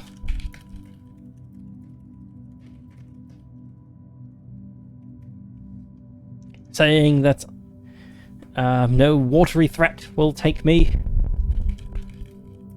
That the Lord will allow no watery threat to take me.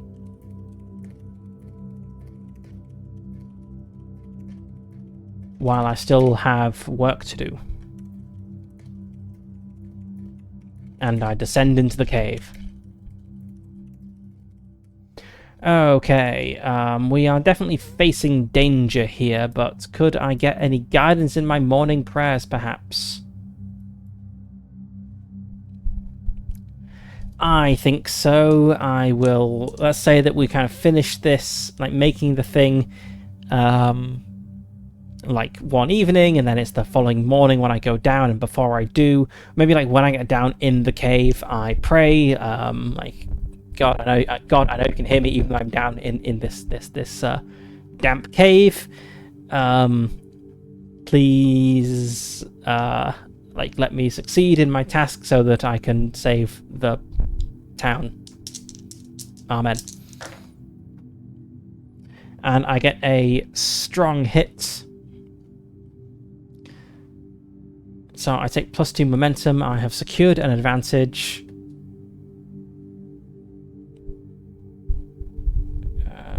See.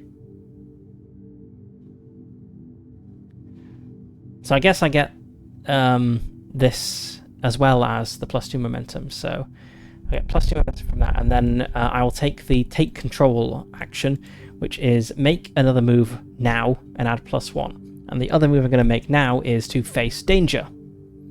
As I kind of get down on my knees, I pray, I feel good about the situation. Maybe I still feel worried, but I feel at least at peace with the situation. And let's see, with speed, agility, or precision, it could be that, because I'm dropping a floodgates and then clambering up a rope. With charm, loyalty, or courage, or +1, it could be courage. With aggressive action, forceful defense, strength or endurance plus iron, again it could be that. With deception, stealth, or trickery, no, I don't think so. With expertise, insight, observation, also no. So honestly, any of the first three could work: edge, heart, or iron. They could all be justified.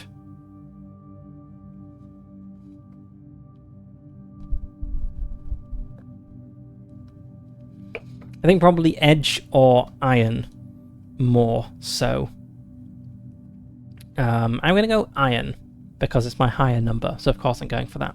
Because I think climbing up a rope quickly to get away from a rising river, that is speed, yes, but quickly climbing a rope takes a lot of strength. So I'm going to roll plus iron, +1 because I got a strong hit on securing an advantage, and I am taking control. So I'm rolling a d6 +3. I have 5 momentum to use on this as well.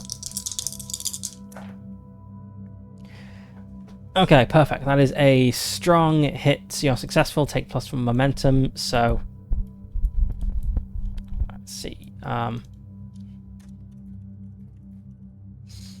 I pray for guidance, then drop the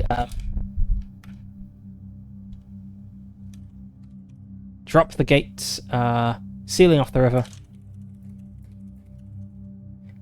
and run and scramble. Start to scramble up the rope, and scramble up the rope. The river rises rapidly beneath me, but I outpace it and am dragged out of the pond by the waiting arms of the blacksmith. Just before the water bursts forth. A cheer goes up as we see it begin to flow down the mountain, cascade down the mountain.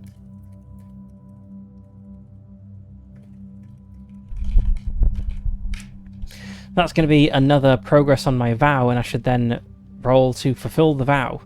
And it'll be interesting if I fail here, given that I've got 9 points and we've got the water back. But if I fail, maybe that means our villain has made an appearance. Our Jagger, was that his name? Yeah, Jagger. Because really only some terrible villainous thing could cause a problem here, I feel. Wow, okay, that is in fact a miss. We've got a 10 and a 9. I wasn't expecting that. Okay, quest moves. Fulfill your vow. When you achieve what you believe to be the fulfillment of your vow, roll the challenge dice and compare to your progress. Miss. Your quest is undone. Envision what you discover, then mark No. Your quest is undone. Envision what happens and choose one. You recommit, clear all but one filled progress, and raise the quest rank by 1. Or you give up. I don't think I can give up. Because...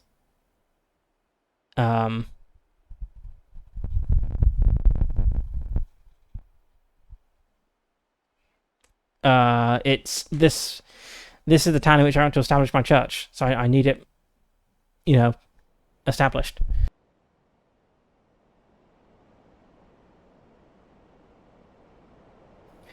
Okay, so we clear all but one progress and raise the rank to dangerous. I don't really know what went wrong here. Let's ask the Oracle.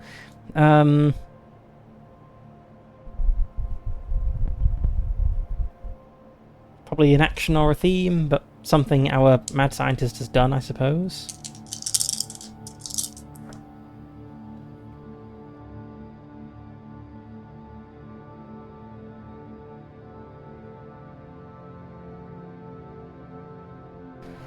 Okay, what do we got here? We have a 66 and a 52. Can we serve or finish? Passage or community? Finish community.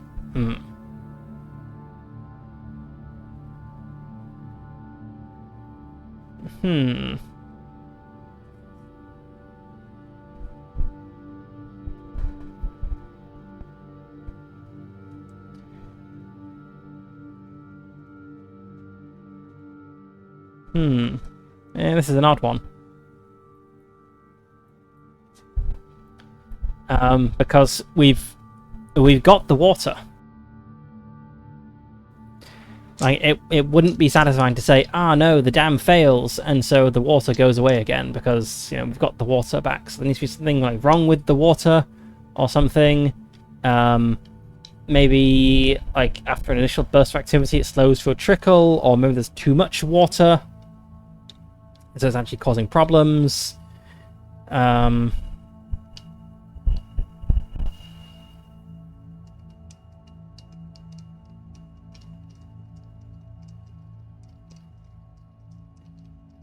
I'm not sure what this is.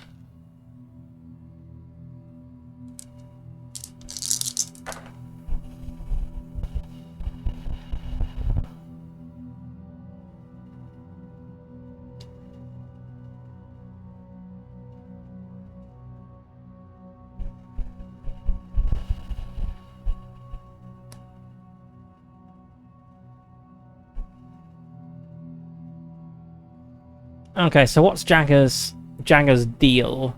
So he intentionally broke this underground dam because he wanted to see what would happen if the water was returned to its natural routes. But the water hasn't gone down this natural route for a very long time. So a bunch of very dry stuff got flooded for the first time in ages, and now the water is suddenly gone again.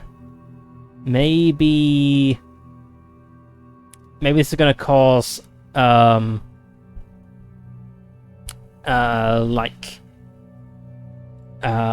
exactly an earthquake, but like a collapse, like a giant sinkhole opening up or something, because like solid ground was kind of made into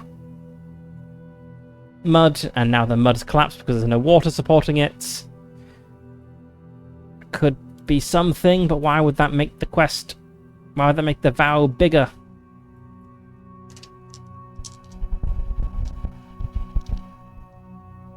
And I'm not sure that like one guy or two guys can really deal with like massive geological disasters. That's kind of a bit out of the scope of a character, I feel.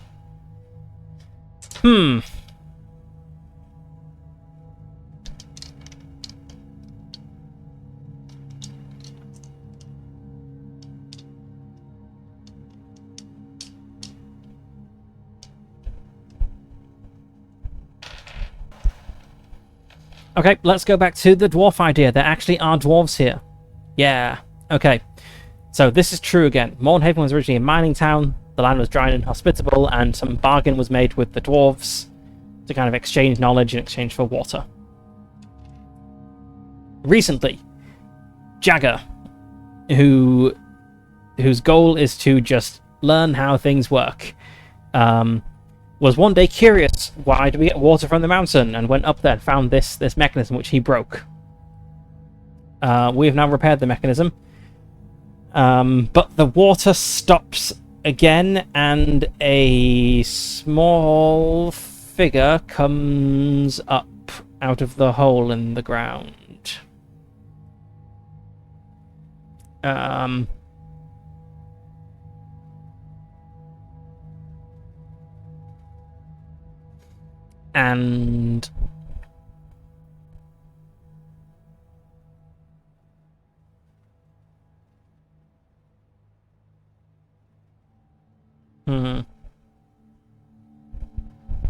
no. Honestly, I'm having great difficulty seeing how this quest could, like, what a good way for this vow to fail is. So I'm just gonna say that roll didn't go that way. I'm gonna say the vow was a success.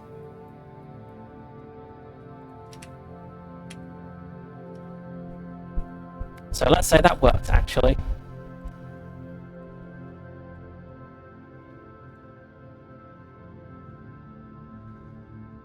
I can think of complications that could show up, but not like a big enough complication that would be worth like a whole new vow to resolve. Which is the problem. So maybe we just need like a final piece of trouble to resolve.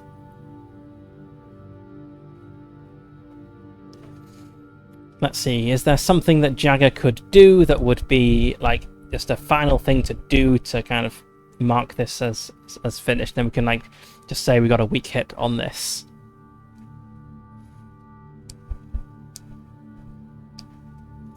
Yeah, okay, let's go with there's like a significant like collapse where these like ancient mines beneath the town got flooded and then suddenly dried up again.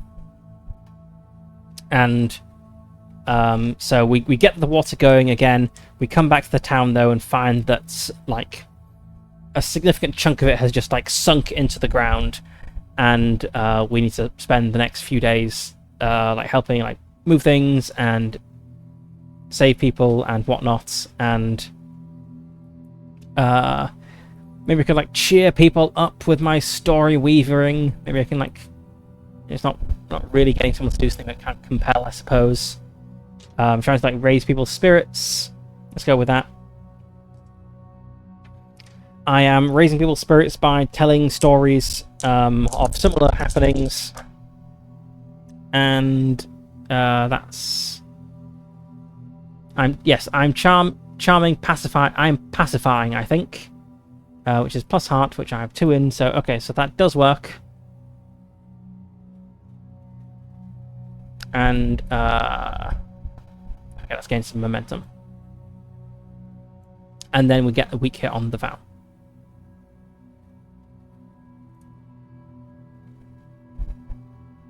Oh, okay. So a weak hit means there is more to be done.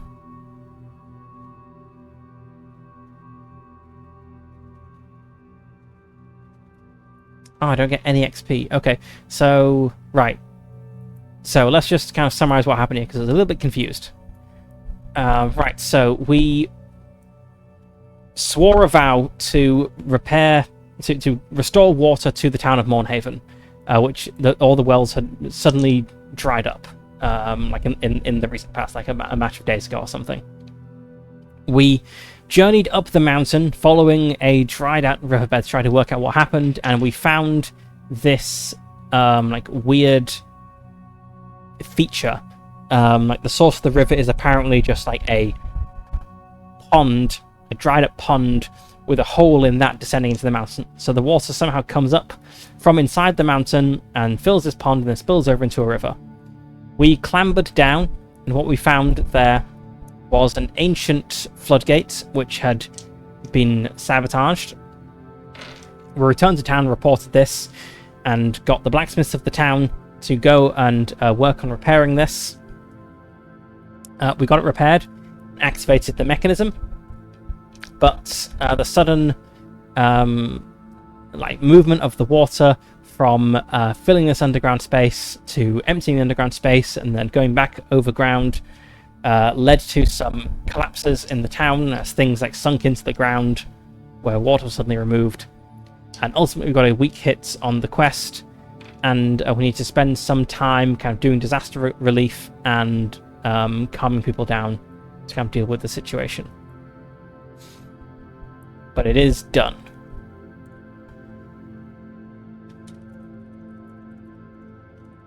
Now we return to town to find that part of it had collapsed into the ground from the shift in water.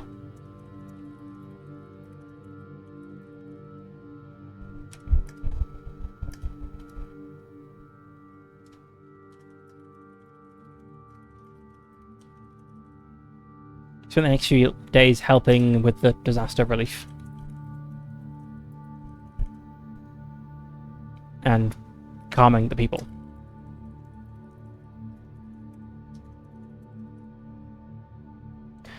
Okay, but I think this counts as progress towards establishing a church.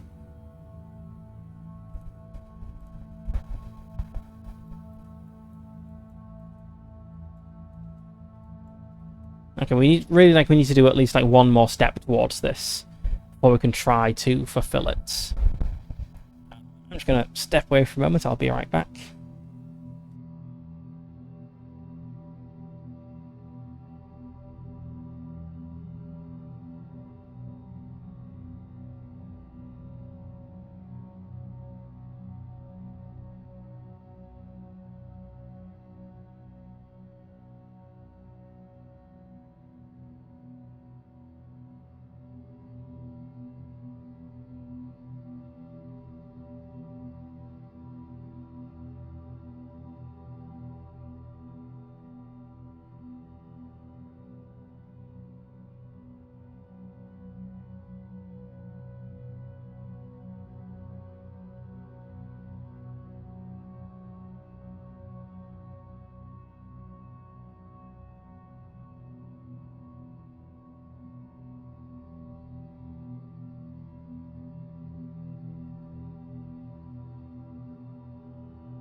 Okay. Right.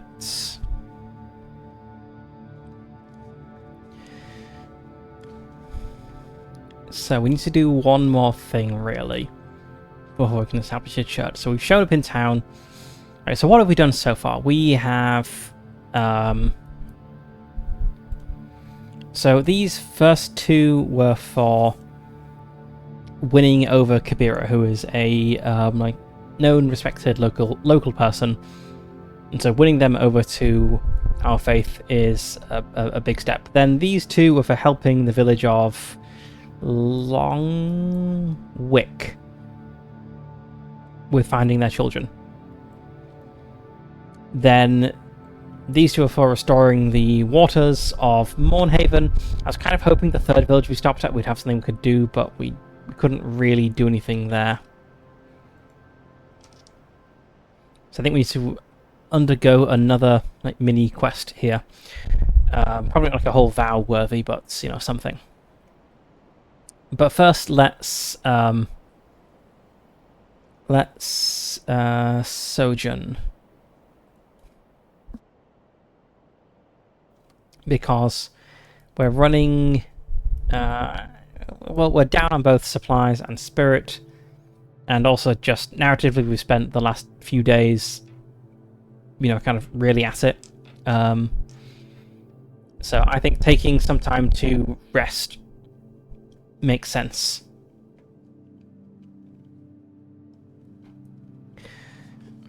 So we could, recover. Really is what we're looking for.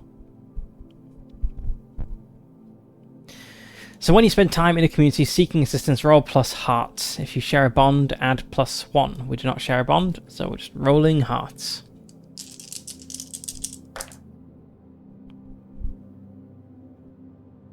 That is a weak hit. On a hit, which it is. On a weak hit, choose one. On a hit, you and your allies may each focus on one of your chosen recovery actions and roll plus heart again. On a strong hit, take +2 more for that action. On weak hit, take +1 more. Okay, so we choose one thing from the list below, and we can, if we choose to do so, roll to kind of get a better effect for it. But I don't think I want to, because we might just miss. Things could go badly. So I'm going to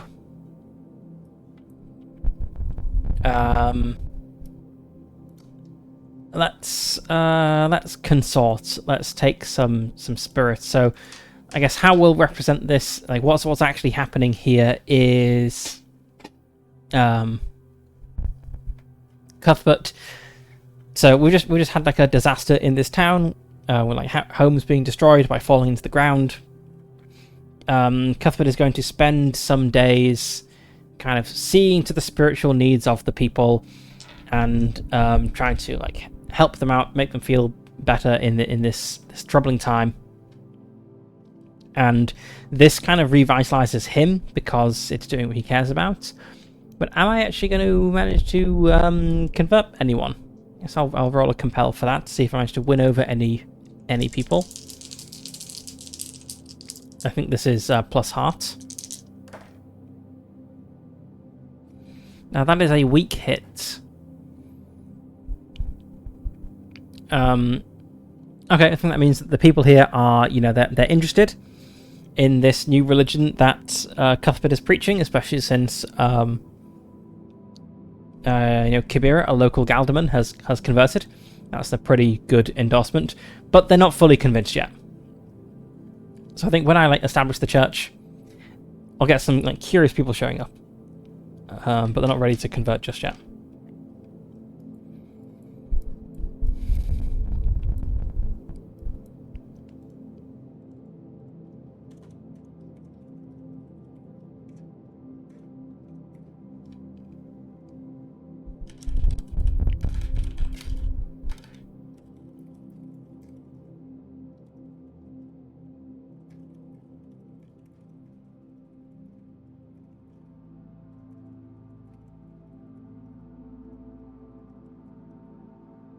Cuthbert spends the next several days seeing to the spiritual needs of the people in this difficult time, but does not win any converts.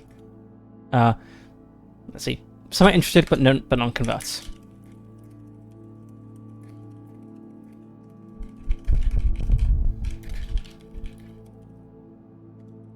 Still, Cuthbert feels rather positive about this.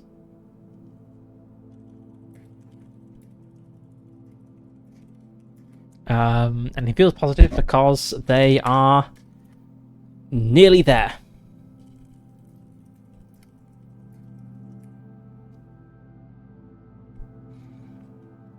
So we need something we can do. Something we can do. Maybe we could roll for like another settlement trouble.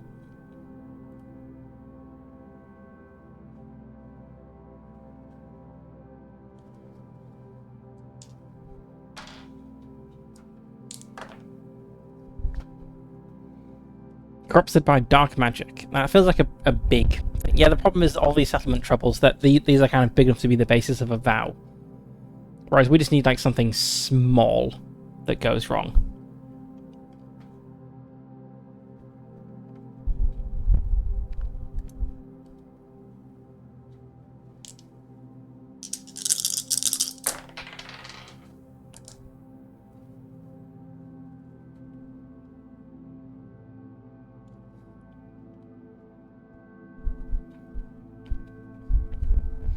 Okay, so we've got Clash Duty on the action and theme tables.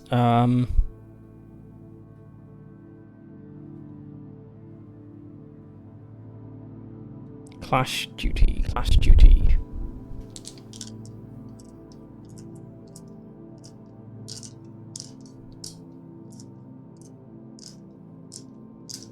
Oh, one thing we wanted to do was send provisions to Woodfall.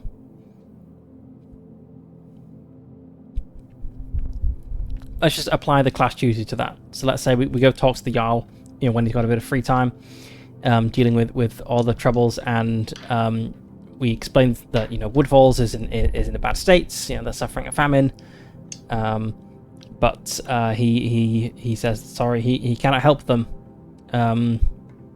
With the troubles that they've had in Mournhaven, they don't have enough to spare. So we'll need to kind of go and help them ourselves, which is possibly the next vow.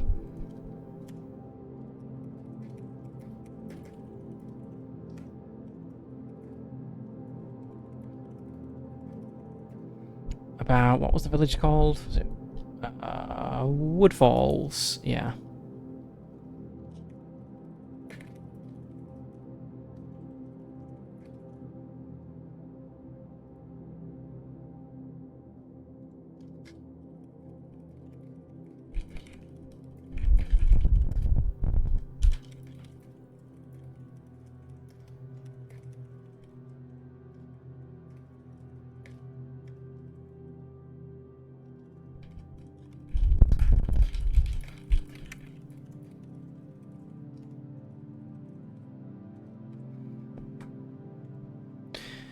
Alright, let's see. I do want to get this vow done this session. So what could I do? What, small, reasonably small thing could be done that would be worth progress? Because I feel we've done a fair bit, so, I think we're justified to try the progress move now, but we're not likely to, succeed that well. And I really don't have all the progress for this wiped out, because if we have to go to great lengths to establish a church, that probably means going on some sort of big quest and fighting demons or whatnot. If a bunch of small help hasn't done the job, we need to do big impressive deeds.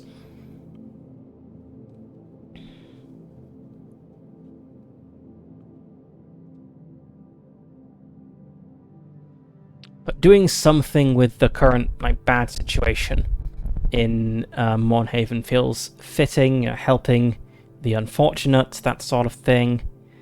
I just want some sort of conflicts that I can deal with.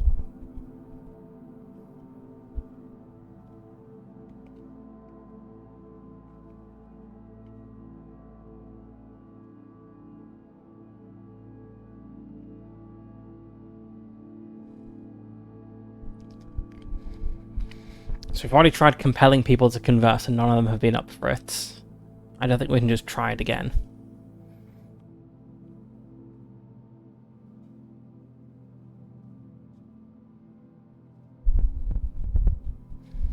We don't have any like healing abilities to help people with that. You know, just like normal non-magical healing, I suppose. We could try forging a bond with the community. I think that's like narratively justified. We're spending significant time with them.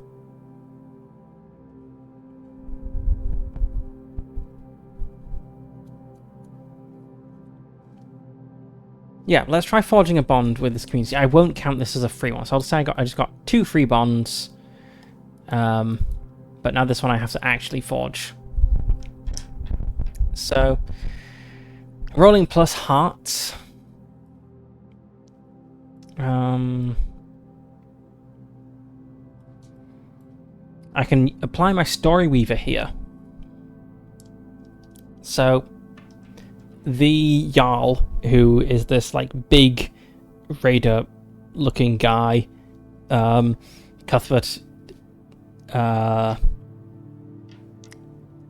like goes up to him and is like, you know, the time that I spent here is just like the time in which so and so did such and such. Are you aware of that story? And the Jarl's like, no, I'm not. And Cuthbert then tells this story.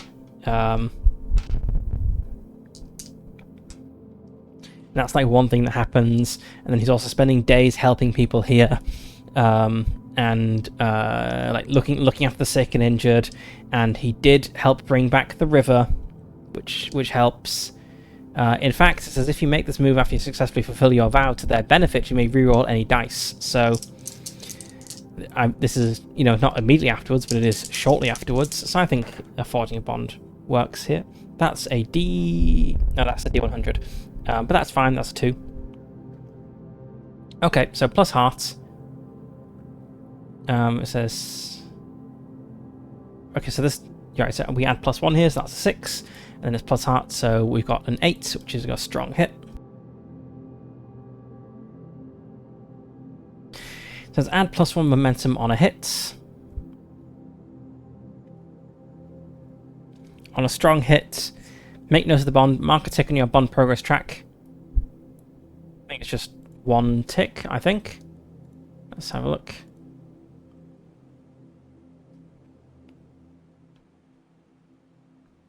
Mark 1 tick. There we go. Okay, then on your then choose one, +1 spirit or +2 momentum. We are maxed out on spirit, so we're going to take the momentum instead. Really maxing out our momentum there. I'm going to count this as a milestone towards establishing a church because we are now friends with the community. We haven't just helped them; we have become like a known quantity here. This is like a home now.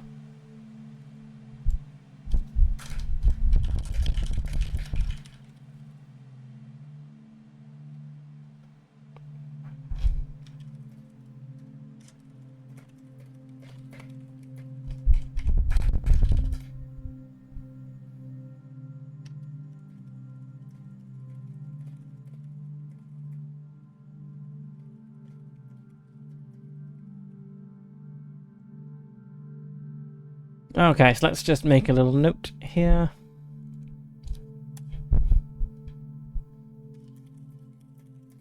As the days go by, I feel myself becoming more a part of this community.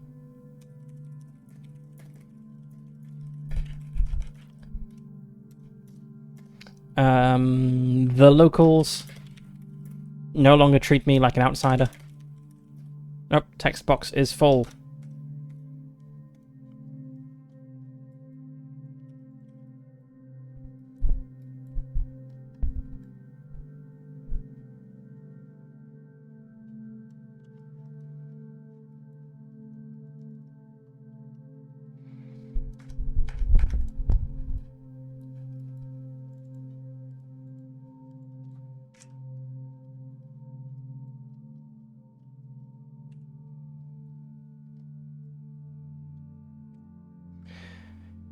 As the days go by, I feel myself becoming more a part of this community.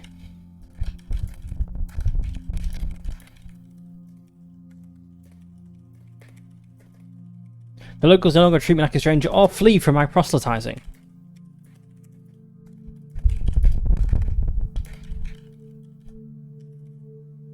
That's not how you spell the word. Prosle. It's proselyting. No longer free from my proselyte. How do you... What? Am I pronouncing this word wrong?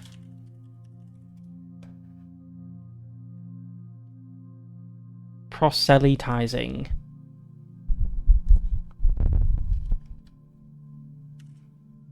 Yeah, proselytizing.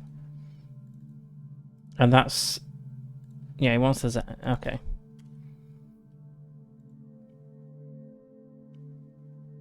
Yes, I just had a momentary crisis of how do you pronounce this word, but no, it's proselytizing. Yeah, that's how it works.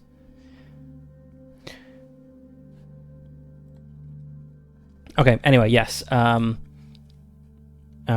feel welcome here.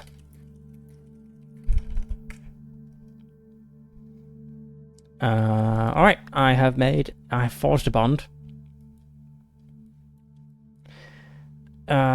Okay, so I've got 8 in this. 8 is pretty good. It could be higher, but 8 is pretty good. Do I want to risk it?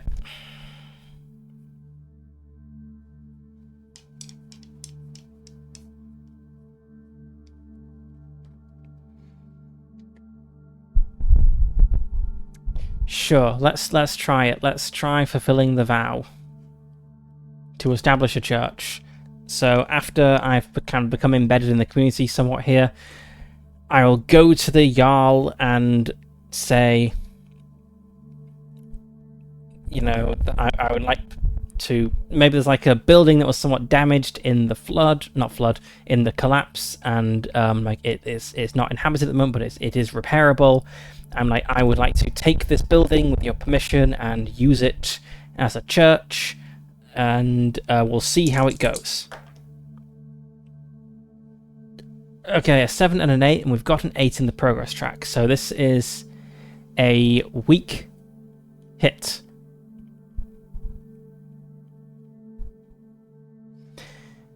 There is more to be done, or you realize the truth of your quest. Envision what you discover, then mark experience. You may swear an iron vow to set things right. If you do, add +1.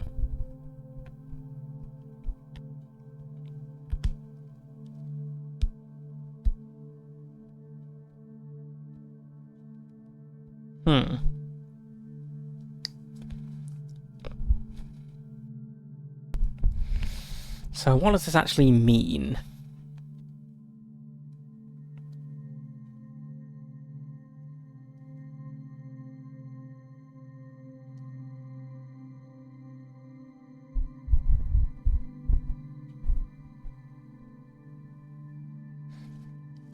Trying to work out how this is meaningfully different from the miss. So on a miss, your quest is undone, and then you can choose to either, and I guess the closest option here is you clear all but one filled progress and raise the rank of the quest by 1. On a weak hit, there is more to be done. You may swear an iron vow to set things right. If you do, add +1. That sounds a lot like recommitting. Just the difficulty doesn't change.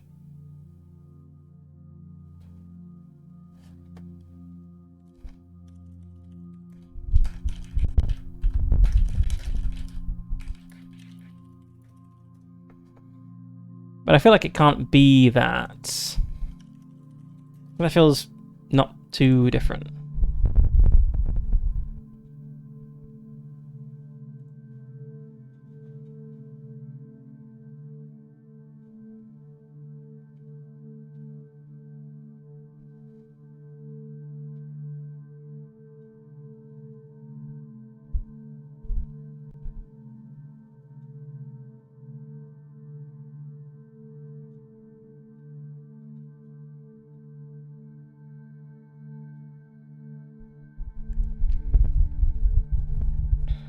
So, I guess it means that I guess it could mean that I do complete the vow. You get less experience than the strong hit, that makes sense. So I do establish the church, but like, I realize that that alone isn't enough. So, like, potentially I would swear a vow. Maybe I'll just like leave it at that and let people like slowly trickle into my church, or maybe I would like swear a vow to like undergo some quest to kind of really convince people. But I guess I do get the church because the weak hit is the kind of success with consequences. So it is a success, just not an amazing one. So maybe I thought I was, doing better with convincing people than I actually was, and so like, I go to the Jarl expecting this to be maybe like a big deal, and actually he's like, yeah, sure, you can have the ruined building, whatever. Like, he just doesn't really care. And I go ahead and set up my church, and likewise, people don't really care. Like, one or two people come by, but I was expecting significantly more after what I'd done.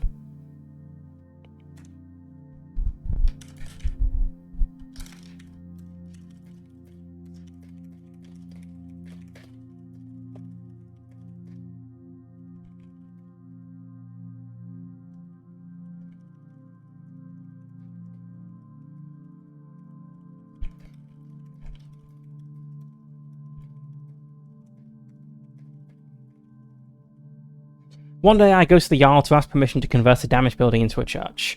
I expect to have to argue my case and come prepared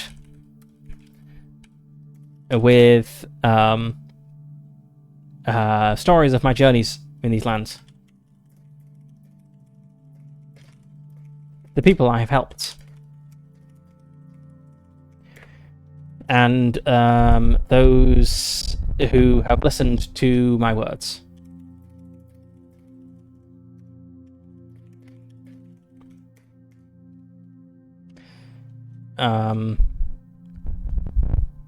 I expect him to cling passionately to his false gods.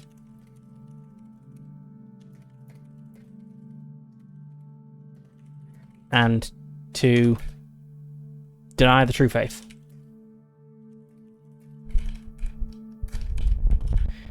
To my surprise and disappointment... No, just to my surprise. He approves dismissively. He dismissively grants permission. As if he does not care, as if this is a thing not worth bothering him with.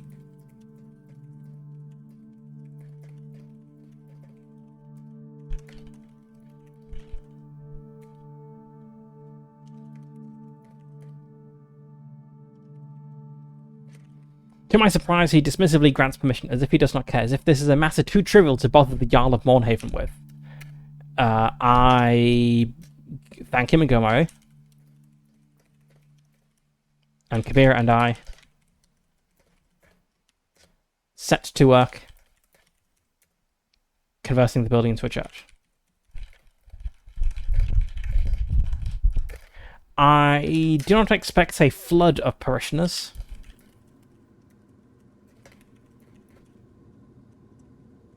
But I've still helped many here. And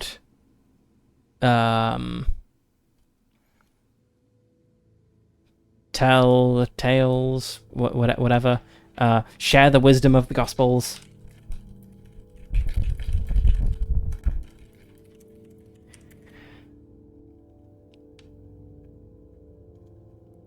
So I don't expect a flood of parishioners, but I've still helped many here and shared the wisdom of the Gospels as I do so. So I expect some.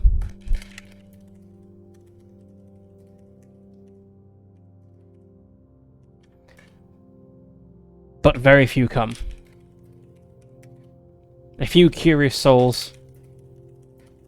And I'm grateful for them. But I expected more. Have I really had so little impact on this community?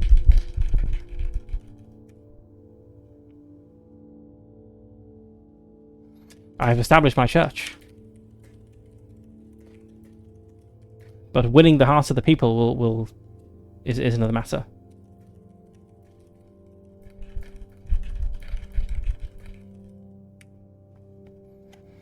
Okay, right. Not an amazing resolution to this vow, but, you know, we got something.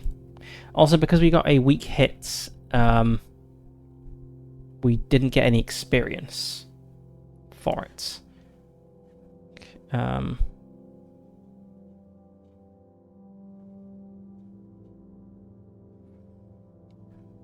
Which is a shame, because we have a companion, we have Kabira with us, but they're not granting any mechanical benefits because they're not an asset.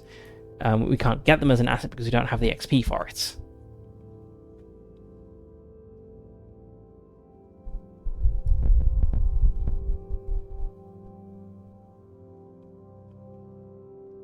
Actually, no. This was a dangerous quest, so we get 1 XP.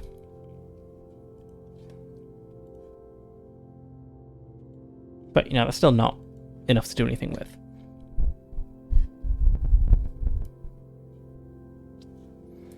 I don't think we get XP for completing journeys. Let's just double check that.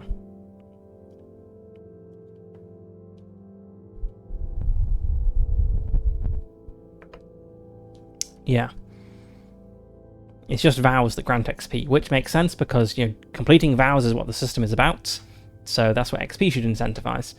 But it is a little bit sad that we've you know, completed 2 vows and only got 1 experience point, because they were both relatively small vows, I suppose.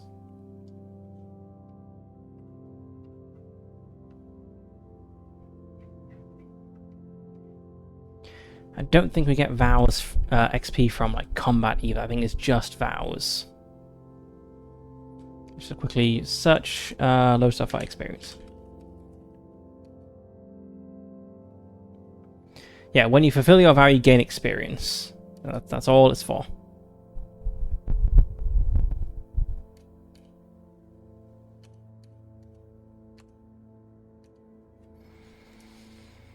Okay. Right. Well, we've completed a vow. We've maxed out our momentum, so that whatever we do next should go relatively smoothly. I